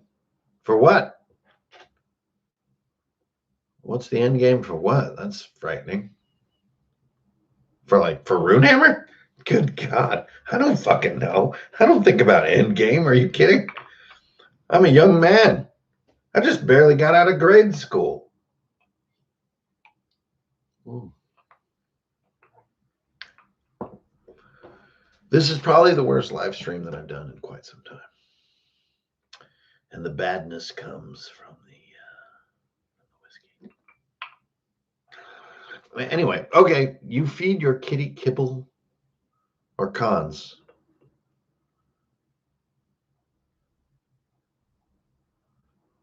My cat does not eat Mongols. What's unique to Viking Death Squad? Oh my goodness, Luke, if you haven't looked at it, all the shit. It's a whole world. It's a whole system. It's a different way of making and playing characters. There are no hit points in it, but well, if I tell you everything, what's the point? You know what? Actually, none of that is what's different about it. What's different about it is that it's a project that's taking a long time that is being completely supported by Patreon, so that I don't have to worry so much about putting all my effort into currently selling stuff, that I can try something, experiment, and work on craft rather than idea. Craft takes so much time, and that is what Patreon is support. That's what fucking Viking Death Squad is all about. Yes! That answer was good. I'm getting aggressive.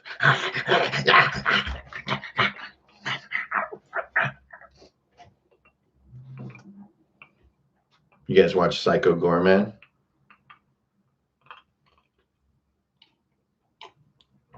Because I'm about to go Psycho Gorman on that ass. Okay, what's next? If high level play is off the table, then what do your end games look like? I have no idea. I mean, in playing for 30 some years, I've really only had 2 games that ever even really reached an issue of high level end game being a thing. I mean, these are sagas. I see it as a bit of a red herring. And honestly, a question, it's kind of like asking, what's it like when you do like a, triple flip? I mean, if y'all are doing like level 15 high level games and coming up with amazing endings on a regular basis, please publish something about it, because it's currently a freaking myth with a couple of unicorns flying around like WeWork style. That's a little just dogpiling that shit. Yo, Prawn, what's up? If you could wave a magic wand, what's the system that you always wanted to run? Well, it's just D&D. I mean, let's face it, everything we're doing is a twisted, crazy version of this idea of the polyhedrals rolling over and under, rolling to see what happens. Is there really a system? Is any of it a system? Does anyone like run a system as it's fully written, like in its full fucking way? If they do, that's crazy. That's amazing. But it's a thing. It's like playing cards. It's like, what's your favorite card game? Well, it's complicated, right? I mean, this is an old way of doing things that goes long beyond the 1970s. This is the art of storytelling by using randomized elements to create branches in a collaborative setting. I mean, what's my favorite system? D&D. From 1820 to 2020, that span of game design, that's my favorite system. What's the best place to start with your material? My material? The place to start? I guess Index Card RPG Core. Yeah, it's probably the most representative of my philosophy. I don't know. Hardcore mode is cool, but it really just leans on D&D. So that's a tough one, Michael. I'm sorry. I don't have a good question for that. Or good, dear God. Okay. Pink lightsabers. Tarask, speed 5. It's a campaign. It's the one who follows. Sweet Jesus, it's beautiful. Oh my God. Nicolas Cage, call him right now. Tell him there's going to be animated mascots. He's going to punch him. Shit. Chainsaw. Put a chainsaw in it. Which RPG setting that you didn't help make do you want to play? That garden one. The one with the little radish people. What's that one called? I love that one. That's the one. It's amazing. Would you roll your bicycle around Europe? No, I don't listen to Baba Yaga. I don't believe in Baba Yaga, and I don't do what she says. I ride where I want. Yo, thanks, Manifold. What's up? What's the minimum party size? What the fuck does that even mean? That's like asking me in my life, what's the minimum party size? I'd be like, poppin'? West Marches, no. Damien Sailors, do you have any insights on running a sentient and possibly cursed magic weapon? No. Things that are in the world are not as cool as characters, and they shouldn't pretend to be. Turnip Knights, thank you. No, that is not the one I'm describing. It's the garden one. Turnip Knights is dope. It's by Dave Thomivore. That is not the one I'm talking about, but it's also awesome. Do you think front-loading admin and character creation makes for a quicker and better? No. You must look into the eyes of your players to see how much they're willing to comprehend and do, and ride that threshold throughout the game. Front loading it is a perfect way to say, like, hello everyone, I hope you're enjoying your dinner. We'll now be listening to drum and bass.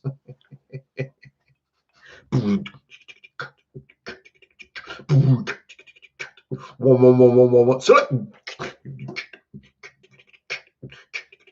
No, select that.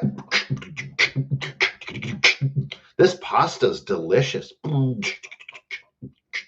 See? Silly. We're not going to do that stuff. Any solo RPGs? Nope. Don't know anything about it. Pencils and Powers looks cool, but the term role play and being by myself don't really add up for me. Good God, that's whiskey. Poof! Poof! Any more cartoon screams? No! There's 400 cards. How do you know when to end a campaign? You don't. And you seldom even get the privilege. Most of the time, just other shit happens. Y'all know what I'm talking about, too. I'm done, like, supporting all these old myths and smiting people with, because they're, like, trying to live up to them or something. D&D games usually end because life intervenes and changes people's circumstances. That is the most common ending. Saying like, yata, hey, it's been 17 years. Thank you very much for playing. That is the vast minority. So I have no idea how to end a campaign. Probably with like dissolution, with like drinking and being lifelong friends. That's how you end a campaign. How do you know when to do it? You never know. How do you best execute it? I have no idea. It's so rare. This is why starting and doing the basics is so fun and important for our hobby, because it does happen reliably a lot. But doing these huge things that people talk about, like ending campaigns, high-level combat, it happens so rarely. It's like thinking about what happens if a bed attacks you. You know, what if one of those really small cars tries to park, but you're like standing there? Like, these are such weird, rare cases. I don't find it terribly useful to think about it. And if you've been playing with someone for 5 years to battle Tiamat, they're probably saying everything and you're just an exhausted DM at that point. So let's just get it out in the open. An awesome philosophy book is probably The Cartoon History of Philosophy or the Nick McKeon Ethics. JP38. Isn't taking what you love from each edition and running that better than Marriage to One? Well, are you talking? Who are you talking to there? No, just do whatever the fuck. Take whatever you want from any RPG. Like, who's married to one thing? Hello, Ryan. What are some interesting things you've learned? Wrong answers only. The prequels are great. Blade Runner, totally unwatchable. Anime, over. Guitar rock, never green. And line art, way worse than color. Best monster for a spawner, goblins or skeletons, either one. D6 to decide. What do you think about RPGs using board game mechanics? It sounds absolutely freaking horrible. Board games, no. Just no. They're great. They're fun, but no. Kirk Tate, if the bed attacks you, what's more dangerous, pillows or sheets? Neither. Box spring. You ever fuck with those staples? Now we're getting into some questions. Anime review stream. I just did it. Check out the Stygian library. Oh, I just got my shit from Swordfish Islands. I cannot hype them enough. It's so dope. Where's my shit? You guys want to see the shit? You want to see the shit from Swordfish Islands? Because it's hype shit.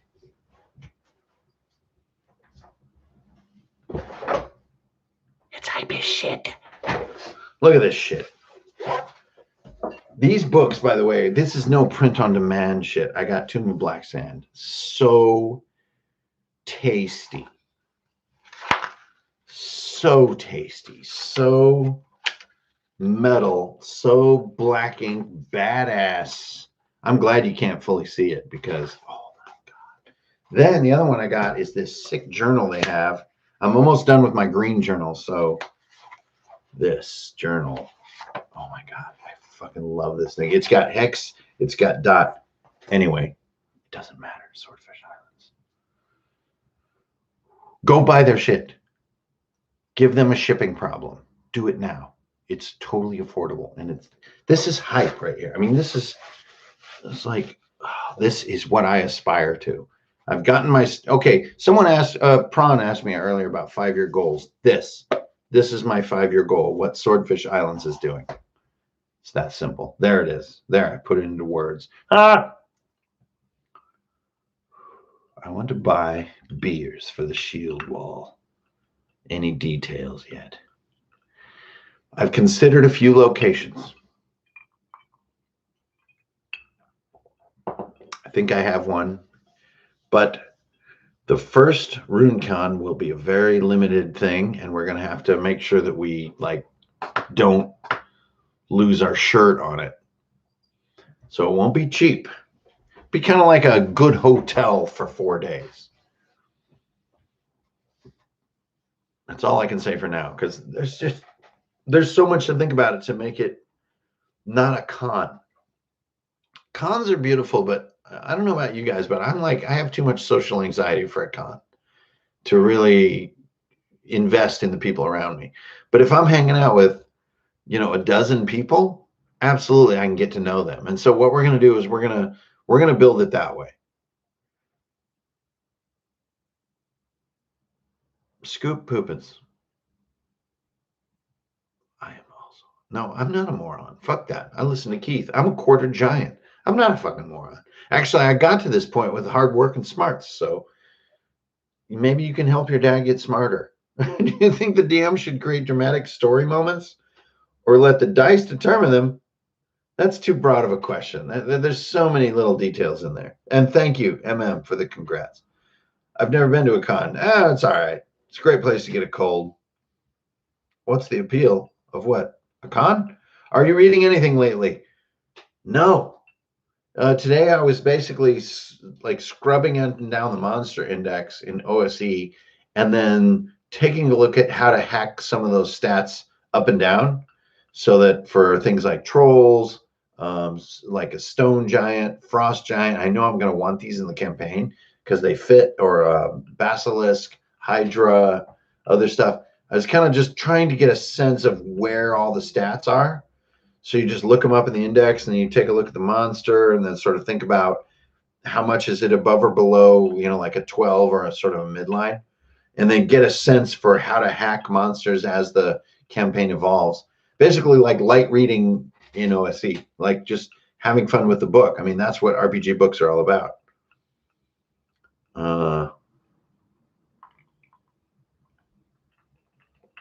What can video games teach us about RPG design?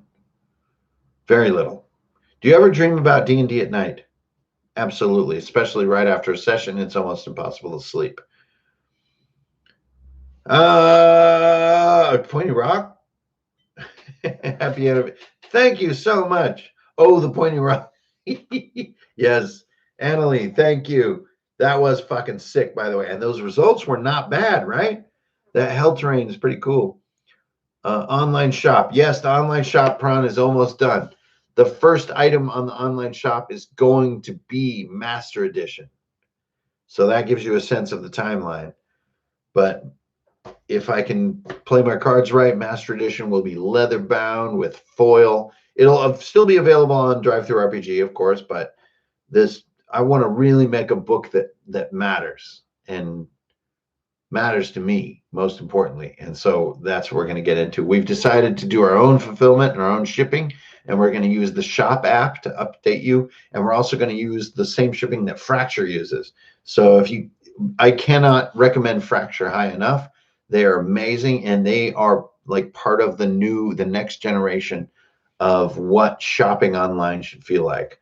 There's also some sort of fashion sites out there that are kind of doing this, where it feels really tight. One of them is Bogey Boys, which I always talk about. Another one is Lala or ModCloth. And they have these extremely next generation feels to them that matter. It matters because I think for a brief moment there, we experienced the terror of when the voice of the world seems to be technology, at least here in America. And so, fuck that, by the way. Like, technology is wonderful for all forms of human friendship and making business and doing stuff. So, being anti technology is just plain freaking horrible. It's a lot like being pro gun, to be totally honest. Just like, don't, let's like love each other. I mean, how simple is that shit? So I know that I keep a lot of that stuff off the channel, and I do very carefully, but seriously, motherfuckers, like, all you angry people, quit it. Let's all get more high tech and love each other, for fuck's sake. My God. And all you people out there who are struggling, who happen to be watching this tonight because of some of this shit, we are with you. And like, reach out if you need help or something, you need something from anybody.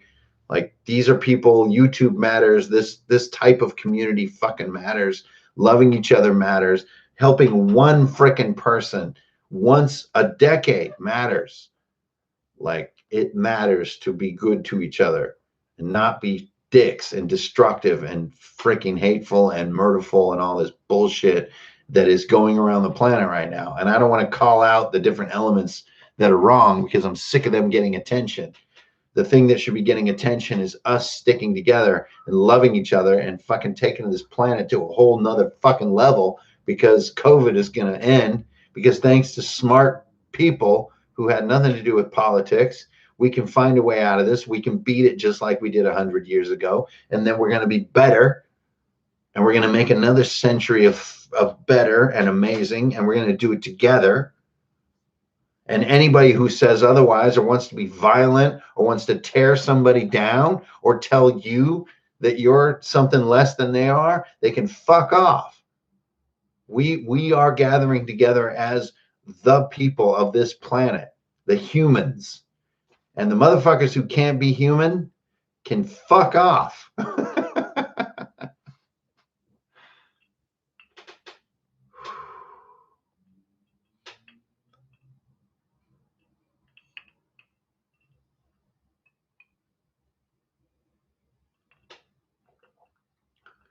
Quick thing on Dungeon World, it just didn't work over time. It looks so cool on paper, but at the table.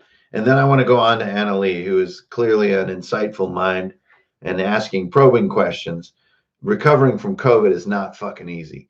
You have constant headaches. Your heart beats slower than it used to. You don't have as much endurance as you used to have. And you also, mornings are way worse than they were before COVID. And I'm talking months after having COVID. The morning rally is far slower. Your overall body pump, the power pumping through your body, is reduced by COVID.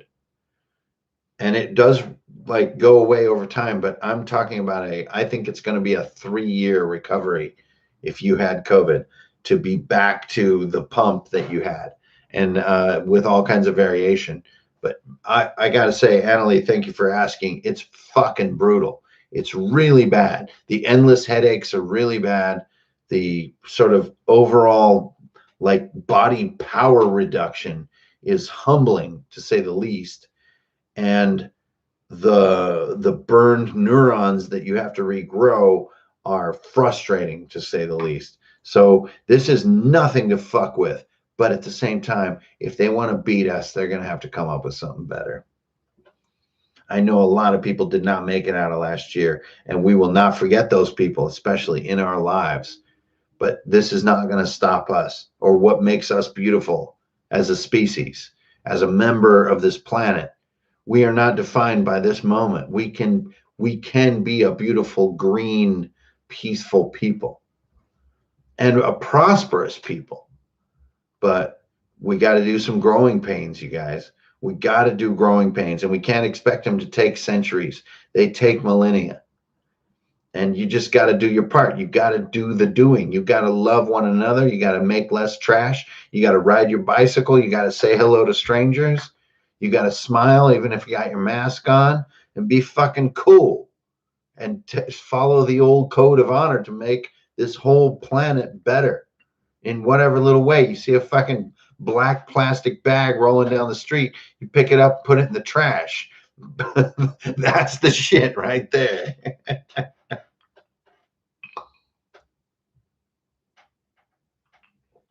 Yeah, yo, Crowdus.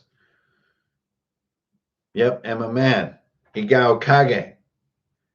It's true. It's legit. Like, listen to people, not posts. Listen to human beings. Like, this shit is legit gnarly. Do you like using wild animals? I do. I love them. But Sararon,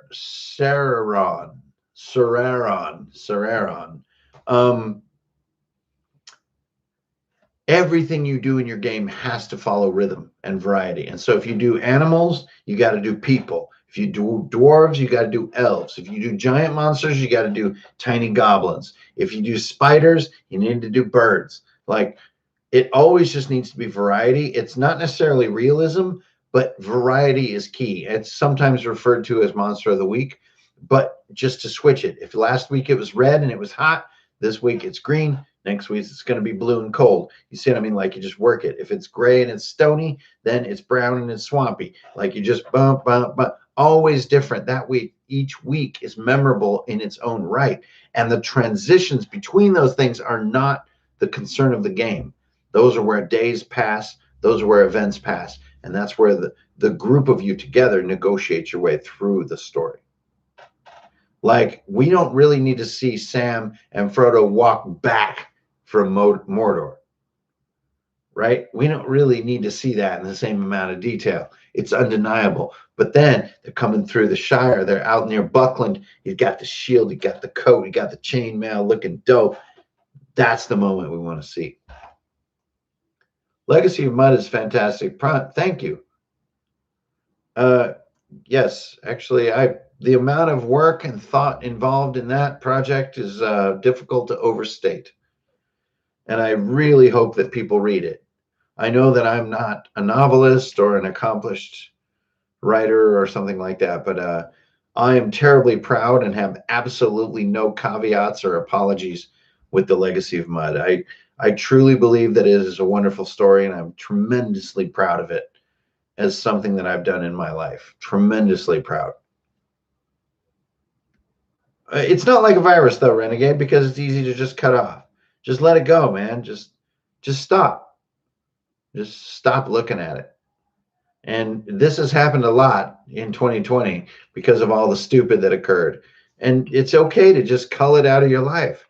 That's why, Prawn asked me about what I want to do in the next 5 years. I said sailing instead of like, I want to work on D&D or something. The truth of our lives happens in private moments between us and other people. Like, they can't commodify this. They can't take it from us. So if you don't like it, fucking don't drink Coca-Cola. It's up to you, man. Thanks, Ryan. What's up? I've been around. I've been around for a while. Ryan, that is a wonderful question. Thank you for asking that. If things have changed over the years, no, they have not. And that's why you guys have seen why it's so weird that I'm like grumpy about the term old school. It's because it's not real. To think that a game is a certain way because it's old school that's just false. It's like, okay, hey, this is an old school game. Oh, you mean it's just like Star Frontiers? Like, this is an old school game. Oh, you mean so we're going to play Ogre? It's completely false. The so-called old school was as or more diverse than what we're living in right now. Like, to call something old school is just completely and simply false.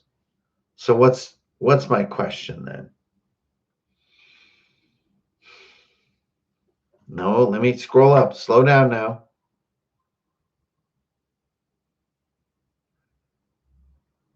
The conversations about D&D, have they changed?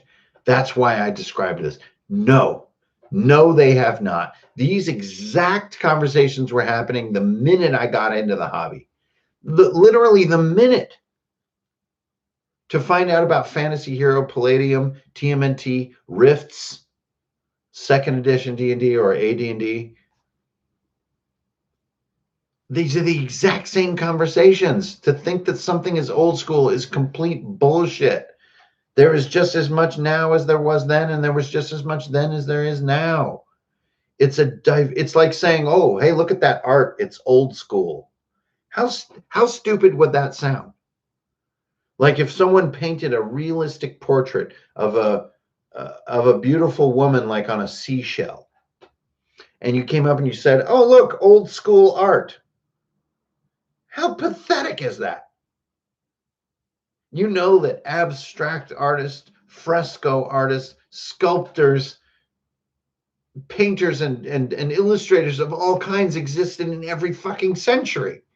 Why would you be so coarse and dim-witted to call something old school when you look at it? It's quite pathetic. So, to answer your question, the conversations have not changed. And indeed, the diversity is forgotten. And that is what I stand up for, is that there was no old school way. We were diverse moments after the framers or founders started doing what they were doing in the 70s, which, by the way, was the result of something done 150 years before, which, by the way, was the result of something done 3,000 years before. You want to call something fucking old school? Play Go. Go or Pente. Those are some of the oldest games. You want to go fucking further? Play Mancala. That's old school.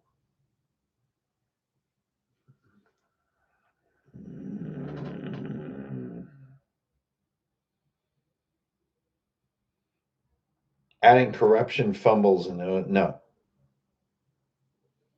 Why DMs are fascinated with punishment tables, I'll never understand. Don't waste player time with your shit. Punishing them for their... No.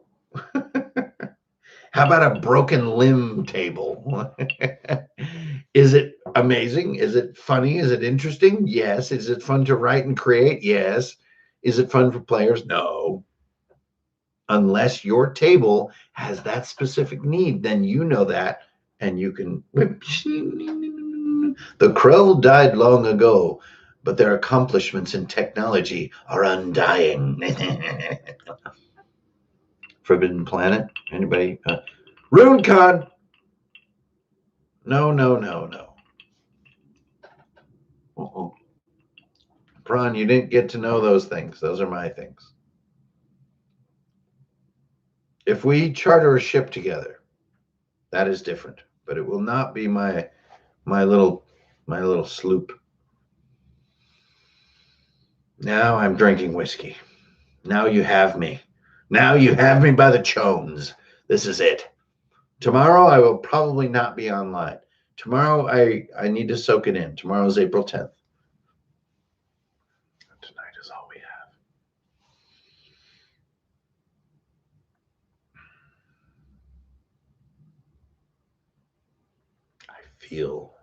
I feel the transmission being pressed upon by the forbidden one. Why are you such a sweetheart? I am a very honest and loving person. That has not always served me in life. But I am a little sweetie bunch. I'm a little kissy poo. I'm a little pumpkin butt. That's me. I'm a nice person.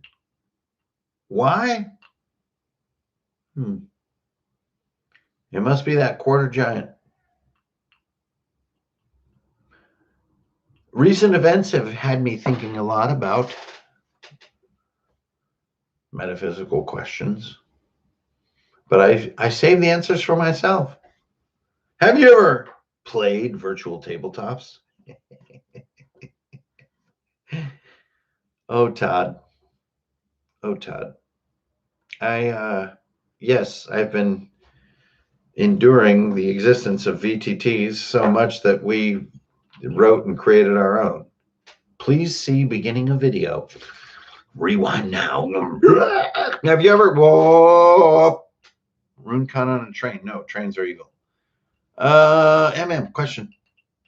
NPC enemy reaction behavior roles. No. Nope. If there's any reason that I have to look at my notebook for more than a quarter second, no. I just can't. Potato drip. See, now that's a username. I rolled more 12s last night than I've ever rolled. Name by the name of question. When engaging life and expressing yourself to your truest, how do you keep yourself focused on so many projects? Myself is full with creations, but focus is monkey mind. How do you, when expressing yourself, how do you keep yourself focused on so many projects?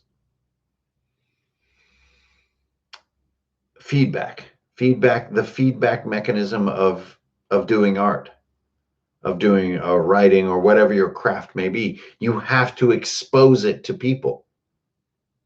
You have to expose it to people. The first few frames of this stream tonight, you have to expose what you're doing to. The reason that we do anything in life is because of humans, because of other people, of our love of people. There's no satisfaction in doing something for yourself. There's none. I mean, except like you got to eat, you got to like handle this whole fucking whatever this is. I'm a good boy. I'm a good boy. Got my own money. He's a little bit puppy. Got my own money. Is that my Bessie and a Tessie? Oh yeah, right. You got to handle your own shit. But the reason we are what we are is because we're together. Like this is a fucking team effort. This fucking maybe so. Well, Jeremy has asked that I calm down. Other game blog adventure designers that inspire you. Well, I really loved Sage and Koval on Dungeon World. I thought it was not something I really want to play, but as far as mind expansion, absolutely brilliant. As far as like understanding language and breaking into parts, brilliant. But as far as playable, no. Then I'd have to go Luke Crane. And you know what's so weird is that Luke Crane and various people, they have like these unpleasant chapters. And some of them are so unpleasant that we could never even mention them again. Luke Crane, though, has been an inspiration to me. Really has. Steve Jackson has been a huge inspiration to me, huge in his willingness to change. I would say that Dave Arneson is very interesting to me because of his silliness with the crashed spaceship. To think that Blackmore inspired World of Warcraft and how that, I don't think that those connections are fully made yet, but for me they are made. It's crazy to think about. That's inspiring. Napoleon was one of the really founders of our hobby, a real war gamer, and also horrible person, tyrant, but there it is. And of course, Sun Tzu, Pythagoras, Aristotle.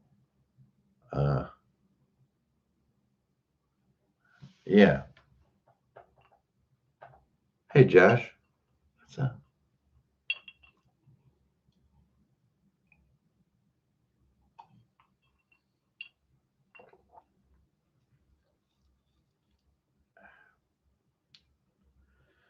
Well, now I don't think it would be wise to finish this bottle. What do you do? What do you feed? Where does he sleep? He sleeps everywhere, and I feed him dog food. H.G. Wells. Well, I'm not sure what. Yeah, okay.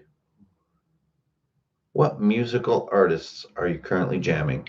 Slow Mo Sapiens, High Reaper, Black Sabbath, Ohm, DJ Food, St. Vincent, Miley Cyrus, Doja Cat, Ghetto Boys, and Krungabit.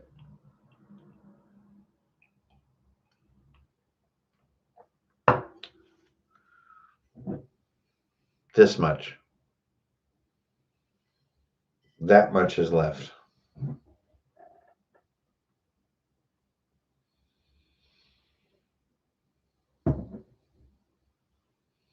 Speaking on the historical people, is there one person from history you'd really like to meet? No. No, there's not. I guess Aristotle. He fascinates me the most. Yeah. Well, see, that's brutal. No, it would be Duke William. But I don't know, he's so postmodern. Yeah.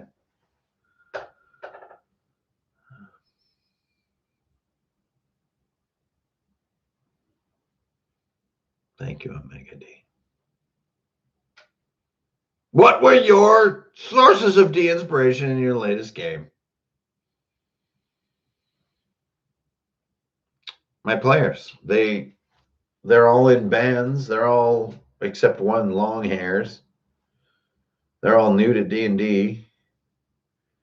And they conjured images of what D&D should be out of the ether to create their characters. They are the inspiration for my game. They as friends are the inspiration for what I'm doing. People that are like you or that are similar, that are doing funny things, it's very powerful in life. It really, it's a fire to huddle around. I mean, gather with those people.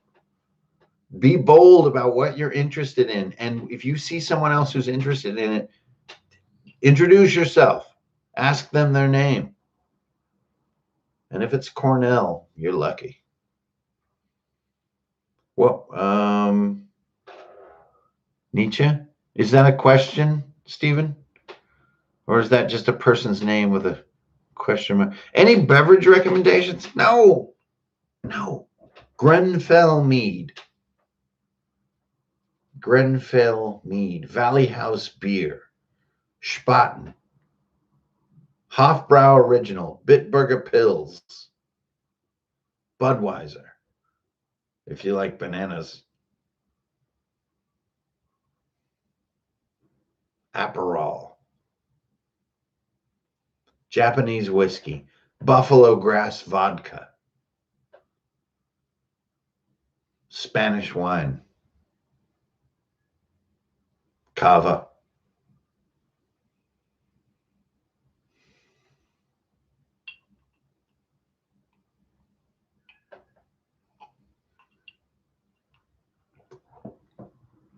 Miller High Life. Tito's. Cabo Wabo. Cortez Mezcal. There's my list. Rewind that. Go buy all those things. Okay. Yes, cranberry's amazing. It's one of the best in the whole case. Hank, you ever hit hot metal in the forge? Yes, I have forged several coat hooks and other small things that we use around the house. I'm not a talented forge master or blacksmith, I must admit. But I could learn over time. It's just don't have the time. My craft is so ingrained in my daily life. I don't think a lot of people actually realize how I spend my time fully, how much it takes. Do we need saving throws? ICRPG doesn't have them. Yeah, well, I mean, the stats are the saving throws. No. They're the weakest part. They're designed to create a sort of a yin and yang to rolling, but then you find yourself not using the yang. No yang, bro. Can you soliloquize? It's not a word. The difference between hosting a game with new players versus veterans. Well, I can talk about it. It's the stuff. To the veteran, all doors are closed. To the beginner, all doors are open. It's just that simple. The only difference is those veterans who can become a beginner again. There's nothing else to talk about. You must be a beginner in life, in games, in everything. The beginner is the joy of life. The expert is like a cast on your hip. Is a flexible but still intuitive magic system a holy grail? No, not at all. Use a roll to cast with a small spell list with short descriptions. Let me know what you think. Nietzsche is your ally in D&D. Minimalistic. He is, but Nietzsche's a troubled person too. I mean, Nietzsche, went mad watching a horse beat to death. Like, he's a troubled person. He had syphilis. His brain turned to mush as he became older. But he had a wonderful view of not deferring the value of our lives to another life or another dimension, but living now, being the best you can be now, here in this physical body. And I think that is easy to abuse, as history has proven. Favorite nonfiction book? Whew. Overall, I don't know, but in recent history, I would say Our Vanishing Country by Bakari Sellers. There's Prawn again. 5 years. Any thoughts on dissecting the business side of things? Quitting your job and doing this is a funny way of putting it. When I committed to doing Runehammer, I was doing far more work to create Drunkards and Dragons than I was to work my job. So the idea that you're going to quit your job to do your hobby is a complete illusion. The only way that it can truly happen is that you're so dedicated and so involved and so committed and so on the attack that it's actually using up your time in a way that makes you unable to do your job. The idea that you're going to retire and then just sit on the beach is a completely misguided sense of what entrepreneurism is all about. Like Runehammer to me, it was facing a reality that was starting to erode my work life. I was constantly working on this stuff we're talking about, and the art and the design and the ideas behind it and the creation and the thinking, and it was eroding my ability to work a job. So to think that you would, well, let's take your question in its most ascended, informed sense. I guess what informed me for that moment was that I reached a critical mass where I could no longer work for other people. I found it intolerable. It was a waste of my time. And not because I wanted to do my hobby. I wanted to work harder than I've ever worked. But what I wanted was to not be told no. I got in my life as a creative person and in school as a kid, got extremely sensitive and angry and aggressive if I was told no. And there are various points in my life that they really reached white hot moments where technology is right there. And the people that are either evaluating me or paying me won't see the technology because they're busy with their greed. That created a massive amount of friction for me at various points in my life. Because technology brings us back. The better it gets, it brings us closer to that essential 6-year-old feeling of drawing a mountain with a dinosaur inside and a little stick man who's walking up on the cave, not knowing that dinosaur's in there. that is something that we need to do as human beings. And technology, when it improves, it gets a little bit less out of our way.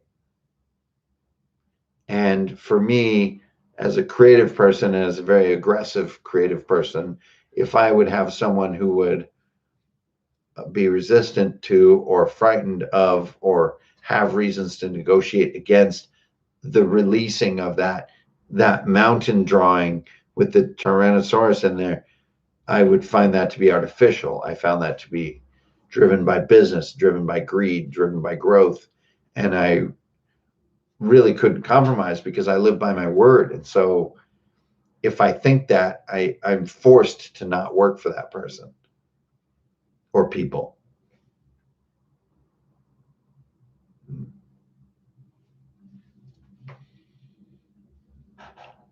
Favorite video of mine?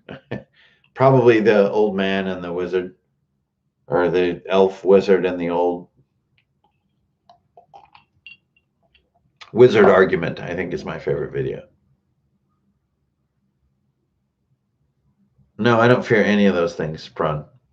I don't. There are things I fear, and I do not talk about them here on YouTube. I fear having limbs torn off. I fear getting a 10-inch needle in your stomach every day. I fear losing hope because you can't walk or you can't breathe or you. Yeah. I've seen some edges that some people have and some people haven't. And I've talked to a lot of you on both sides of that spectrum. But I don't fear anything about creativity or jobs. There are far more terrible things to fear.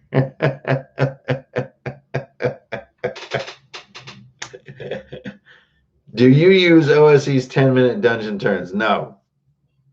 Quitting your job, doing, okay. Whew. Love your notebook stuff. Oh, I can't wait. I'm almost done with my green one, and then I get to crack into this guy. Thank you, everybody, for tuning in. It's so fun to have you and like do this meditation and also perceive the difference in this meditation from previous years. And to think about the things that I'm about to unleash and about to reveal, and it's really quite satisfying. Thank you, Pran, for all your questions too.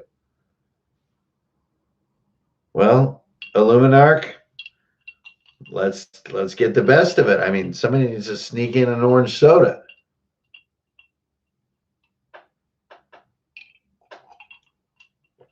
And also, there's something. I don't know what it is, but there's something. And my goodness, there's so many unbeatable foes out there for us.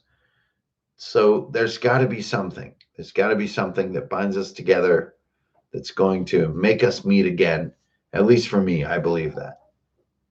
I don't know what it is, and I can't comfort anybody, either at the beginning or the end. I have no idea.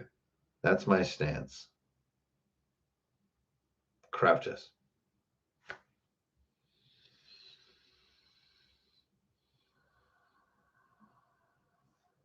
I'm over here waiting on the next burning in New Haven.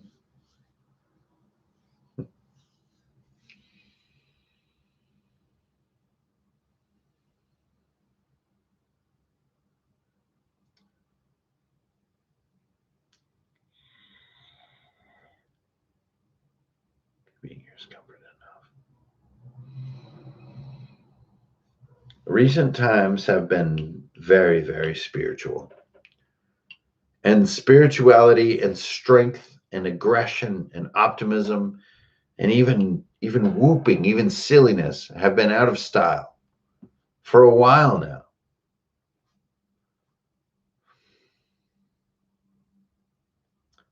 We're facing something new now. We're going Weyland-Yutani with this shit. Like, we have to ask ourselves what we want from this world, because the latter half of the 20th century was a goddamn shit show of moral depravity. And the people responsible for and running the world during that time, it was horrible. It's the end of the war era. We're not going to have another war century. We're going to make a better world. And it's not, this critique isn't being delivered for blame. It's being delivered for learning. A great day, we are still here. Thank you, Mike. Mike Justice.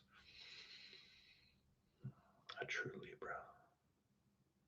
Raging 20s? That is a thing. You mean the roaring 20s?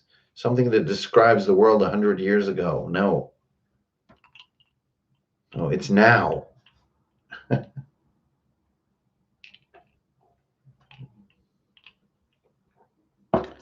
If you guys want, could have one more glass, but you probably don't want me to stay on this silly stream, so I don't have to have one more glass. Maybe it's only been 5 years. Not a big deal. Should probably go do something else. But if you guys want me to,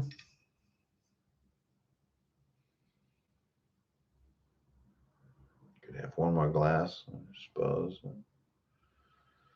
I don't know. Maybe not.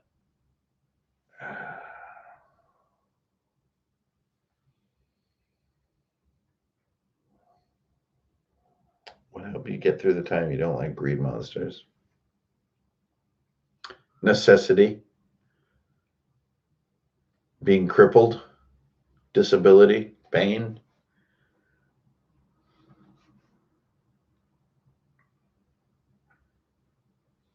Drawing demonstrations. No, everything I've tried induces a bunch of lag. Upload speeds are so bad. Damien, do you want a drink? Keith is going to drink? Well, those are two of my favorite people. Damien's crazy, by the way. This is a person who doesn't need caffeine. If you know what I mean, you know what I mean. Away, we'll find a way. Follow the path of the shooting star.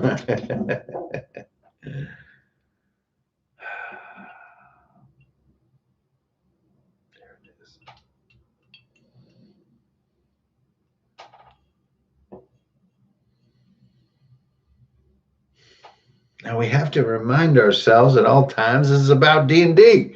It's not about a bunch of bullshit, and I can't give away all the shit in the future. But cheers, you guys. Thank you. And, this was the final note that I had in my thing to remember. The shield wall. My Patreon is growing faster than it has grown since its first year. I'm not sure what's going on. Maybe it's saying, hey, OSE is cool, OSR is cool. Playing basic D&D is cool. It's kind of what I've been doing the whole time because 5e kind of let me down. But at the same time, drinking, welcome to YouTube. Holy shit. It's fucking 7 years ago or whatever the fuck. The world has changed vastly since then. Like YouTube has changed vastly. What it means to be a transmitter on this planet, to speak to other sentient beings throughout space has changed. But I knew it was one of the prime numbers of the Zeman series. I haven't changed. Can anybody name who said that quote? You name who can said that quote, you will get the first Viking Death Squad hoodie ever printed.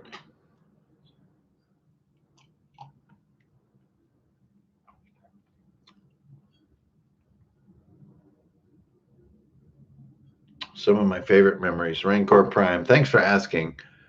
I loved the night of sitting by my fire with armor on. So you know that there's just that little brief thing, and I did a video about like making night encounters interesting. But honestly, I just put on all my armor and sat by the fire all night, smoked my pipe, drank beer. That was a good night. My neighbors came by and stuff like that. That was a good ass night. That was a great memory.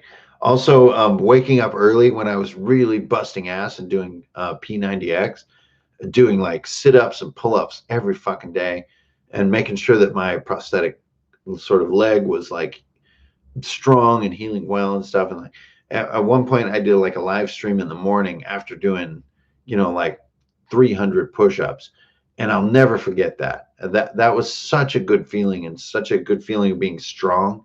When you're disabled in any way, like I know people out there can relate to this, but when you're disabled in any way, whether you can change it or not, or maybe it just came to you, or maybe it just you had nothing to do with it, or maybe it was an accident, maybe it's something you did to yourself, who knows. But disability affects all people the same way, which is like it mixes you with both senses of giving up and weakness and strength and trying, and sometimes you win and sometimes you lose, because that's life.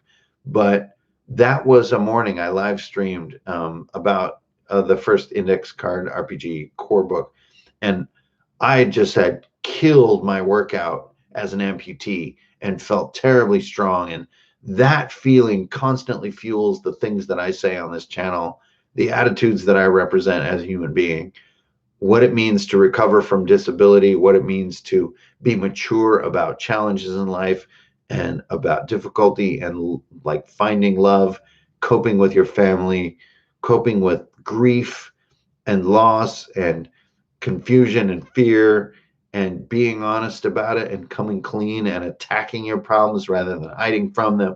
Shit like that. That's one of my favorite fucking memories with Runehammer, was that morning on that concrete patio after busting out all those fucking push-ups. And it may seem sort of basic or something, like I'm some kind of meathead, but as an amputee, as a disabled person, believe me, the disability is fucking real. There are a lot of things that are removed from your life when you lose a limb, or you can't use your legs, or you can't use your arm, or you can't move, or your fucking lungs are fucked up, or whatever. Your hand doesn't work, whatever the fuck your disability is, the effect on your strength is real. And so what you are pressed with in life is to prove that to other people that you are still strong. And every once in a while you do. And a bunch of times you don't. But when you do, it feels fucking good. It feels really fucking good. A DM workout series. No, man, that is some private shit. Are you kidding me? If it's DM amputees, like how many people are amputee dungeon masters? Okay, let's do a workout program. For fuck's sake. Disability does not suck. Yo, it's a bummer, but it doesn't suck. It doesn't suck to be disabled. It really doesn't. It's okay.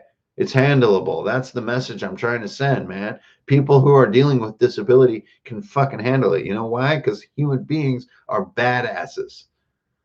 So it's a bit of a bummer. It's unfortunate because it happened to somebody, but it doesn't suck on the daily.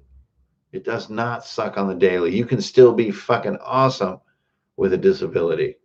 And you should be awesome. Fucking. And you're going to fail at it sometimes, but other times you're going to succeed. That's what it's all about. That's the shit right there. Thanks, Jesse. Hey, man. Appreciate it.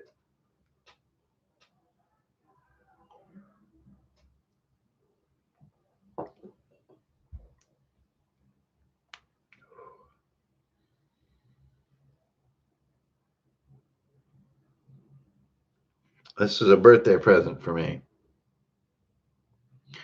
Do you believe in life after love? Zorn.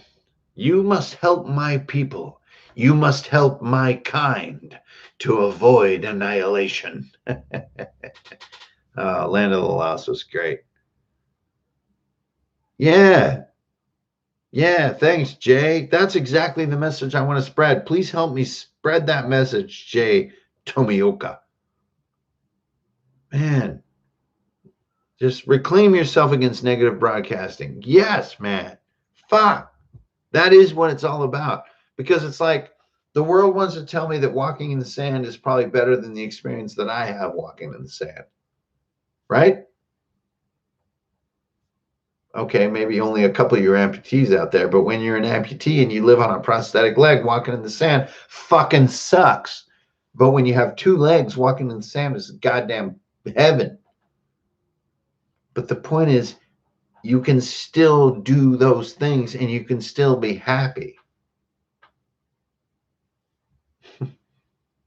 How do you do it? I don't know. By refusing to quit. That's how. By refusing to fucking quit. And disability comes in so many forms. Just refuse to fucking quit.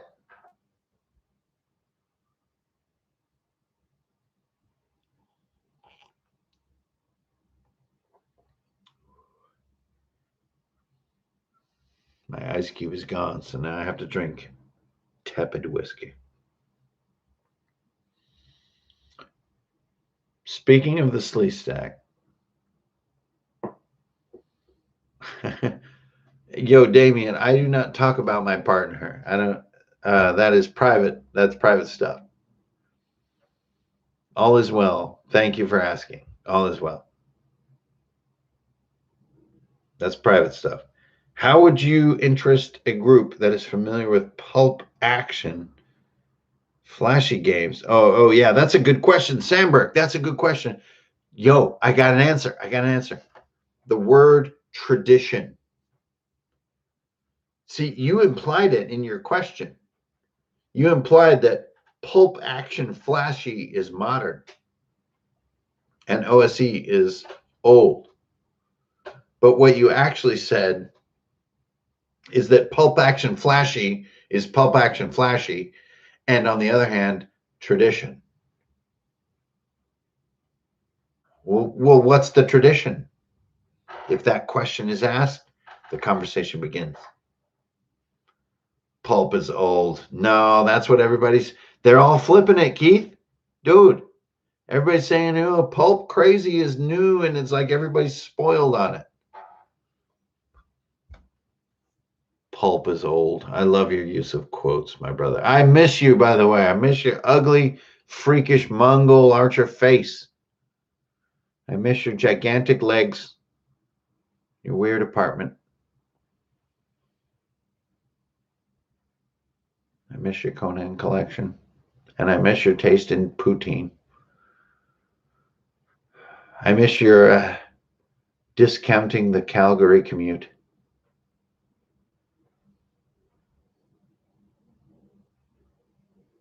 Hmm.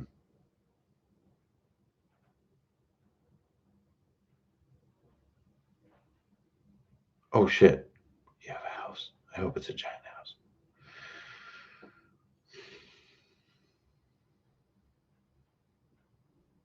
Cobra Kai.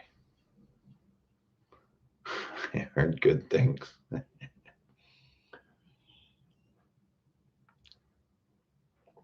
So we're winding down. It's past 9 now. I've neglected my little puppy dog for over 2 hours. I think he's asleep, though. I can hear snoring. Thank you, everybody. I thank you so damn much. And also, I have no idea what this is. I have never known what it is. I continue to not know. And I continue to not want to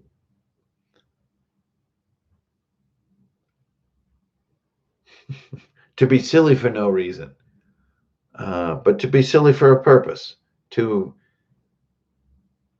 I suppose, in my limited access to it, to be a hander down and a hander up, to be someone who can coil rope on the island, someone who could fix a board, someone who could row hard, someone who could spear crab.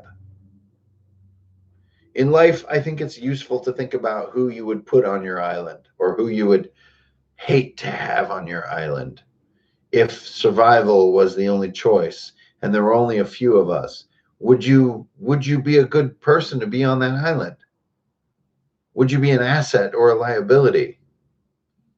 And I like to think about being an asset, about protecting, about being hardworking, about when you're injured or you're down, you keep going and you stay cheerful, about trying to cook even if you're bad at it, about doing work each day, waking up first, trying to get the fire going, trying to make the coffee. It's not a reality that faces us in any foreseeable near future, but it is a reality that informs us. Your role on the island. I think it's very useful to think about. I think that in time, in the 21st century, the earth will begin to feel like an island. We're going to run out of room. We're going to have to lash out to the next island like our wonderful Polynesian ancestors of old, the great mariners of this planet. They reached a point where they wondered what was beyond what they could reach. And many were never heard from again to find what was beyond what they could reach. I think that those times are upon us again, and we are feeling the growing pains of an island right now. Our population is becoming more dense. Hatred seems more exaggerated. Weapons seem more terrifying because we're in closer quarters. Disasters are more shared than they were before because we are now a planetary island, and asking yourself what your role on the island would be is a beautiful way of asking what your role in humanity is right now. Can you hammer nails and and work hard all day and not get grumpy about it? And I know that the vast majority of you can do exactly that, if not everyone here. That is the shit. That is how we stick together. That's how we're going to survive. And we're going to do better than survive. We're going to go crazy. We're going to make art. We're going to make music. We're going to fucking be bonkers. We don't need Daft Punk to show us the future because they already did, and they are the past. Think about that. We are now in a post-Daft Punk world. Think about that shit. What is your role in a post-Daft Punk world?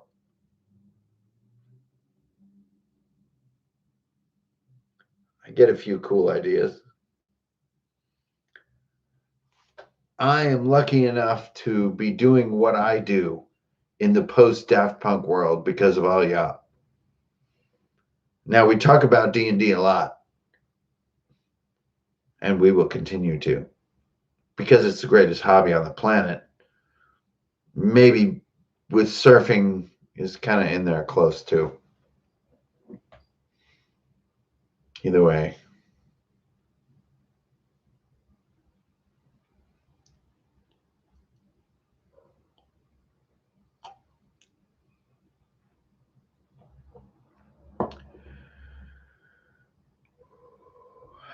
I better get off the internet now.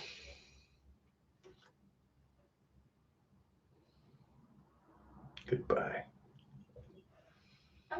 All people, all nations, all continents, all over the planet Earth, all sentient beings receiving this transmission on Earth and beyond. One love. Love each other, take care of yourself and whoever is next to you. As I've always said, look to your left. That is the person, that is the creature taking care of you, and you must take care of it. All of us together. Fuck, man. And that is what has made this success for me. Not my idea of it. Every person, chain to chain to chain, link to link, mattering. And my success translates into the success of others. And it's not trickle down. It's not the wealthy fucking blessing us with their money, which we know is not real. It's sideways. It's trickle across economics. Trickle across. Be beautiful to the servers in your lives. Be beautiful to the hardworking people in your lives. Be beautiful to the creative cottage people in your lives. To the people who sell eggs. To the people who pull cars. To the people who fix plumbing. The people who do the work of us surviving together, one on one. That is the cross trickle of the economy that is going to make this planet fucking work. Not greed trickling down on us like a golden shower from R. Kelly. That is a bullshit myth from the 80s that is now, by the way, 50 fucking years old. So it's gone. Trickle down economics is gone.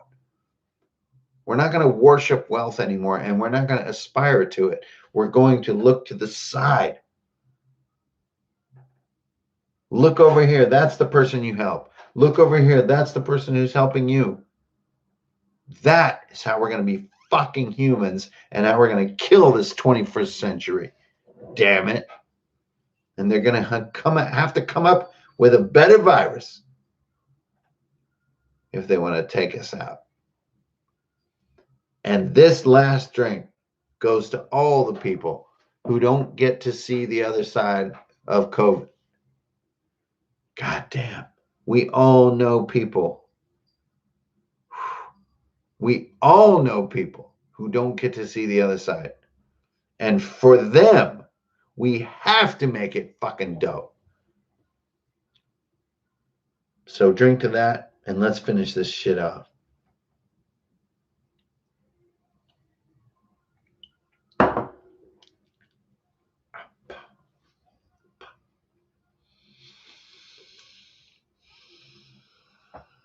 Thank you guys for tuning in.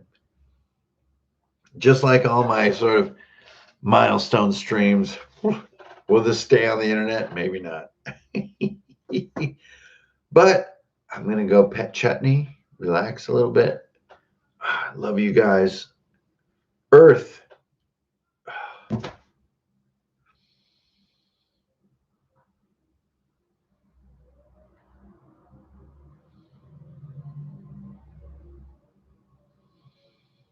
Before you guys go, please dislike this video and jump over to the Craftsman and put a comment about Runehammer on one of his videos.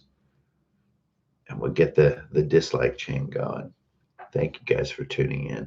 I hope you guys enjoy the Runehammer virtual tabletop.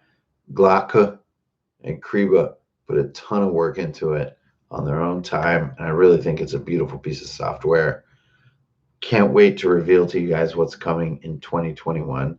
And if anybody is in Philly or in the East Coast area and you're feeling vaccinated and feeling bold again, please contact me directly. hankerin.fernail@gmail.com. Hit me up on Instagram. Facebook sucks, but check it out every once in a while. Strength, honor, beer, never fear. Don't steal and you always get a deal, motherfucker. We're going to be a human race for the 21st century. Till then.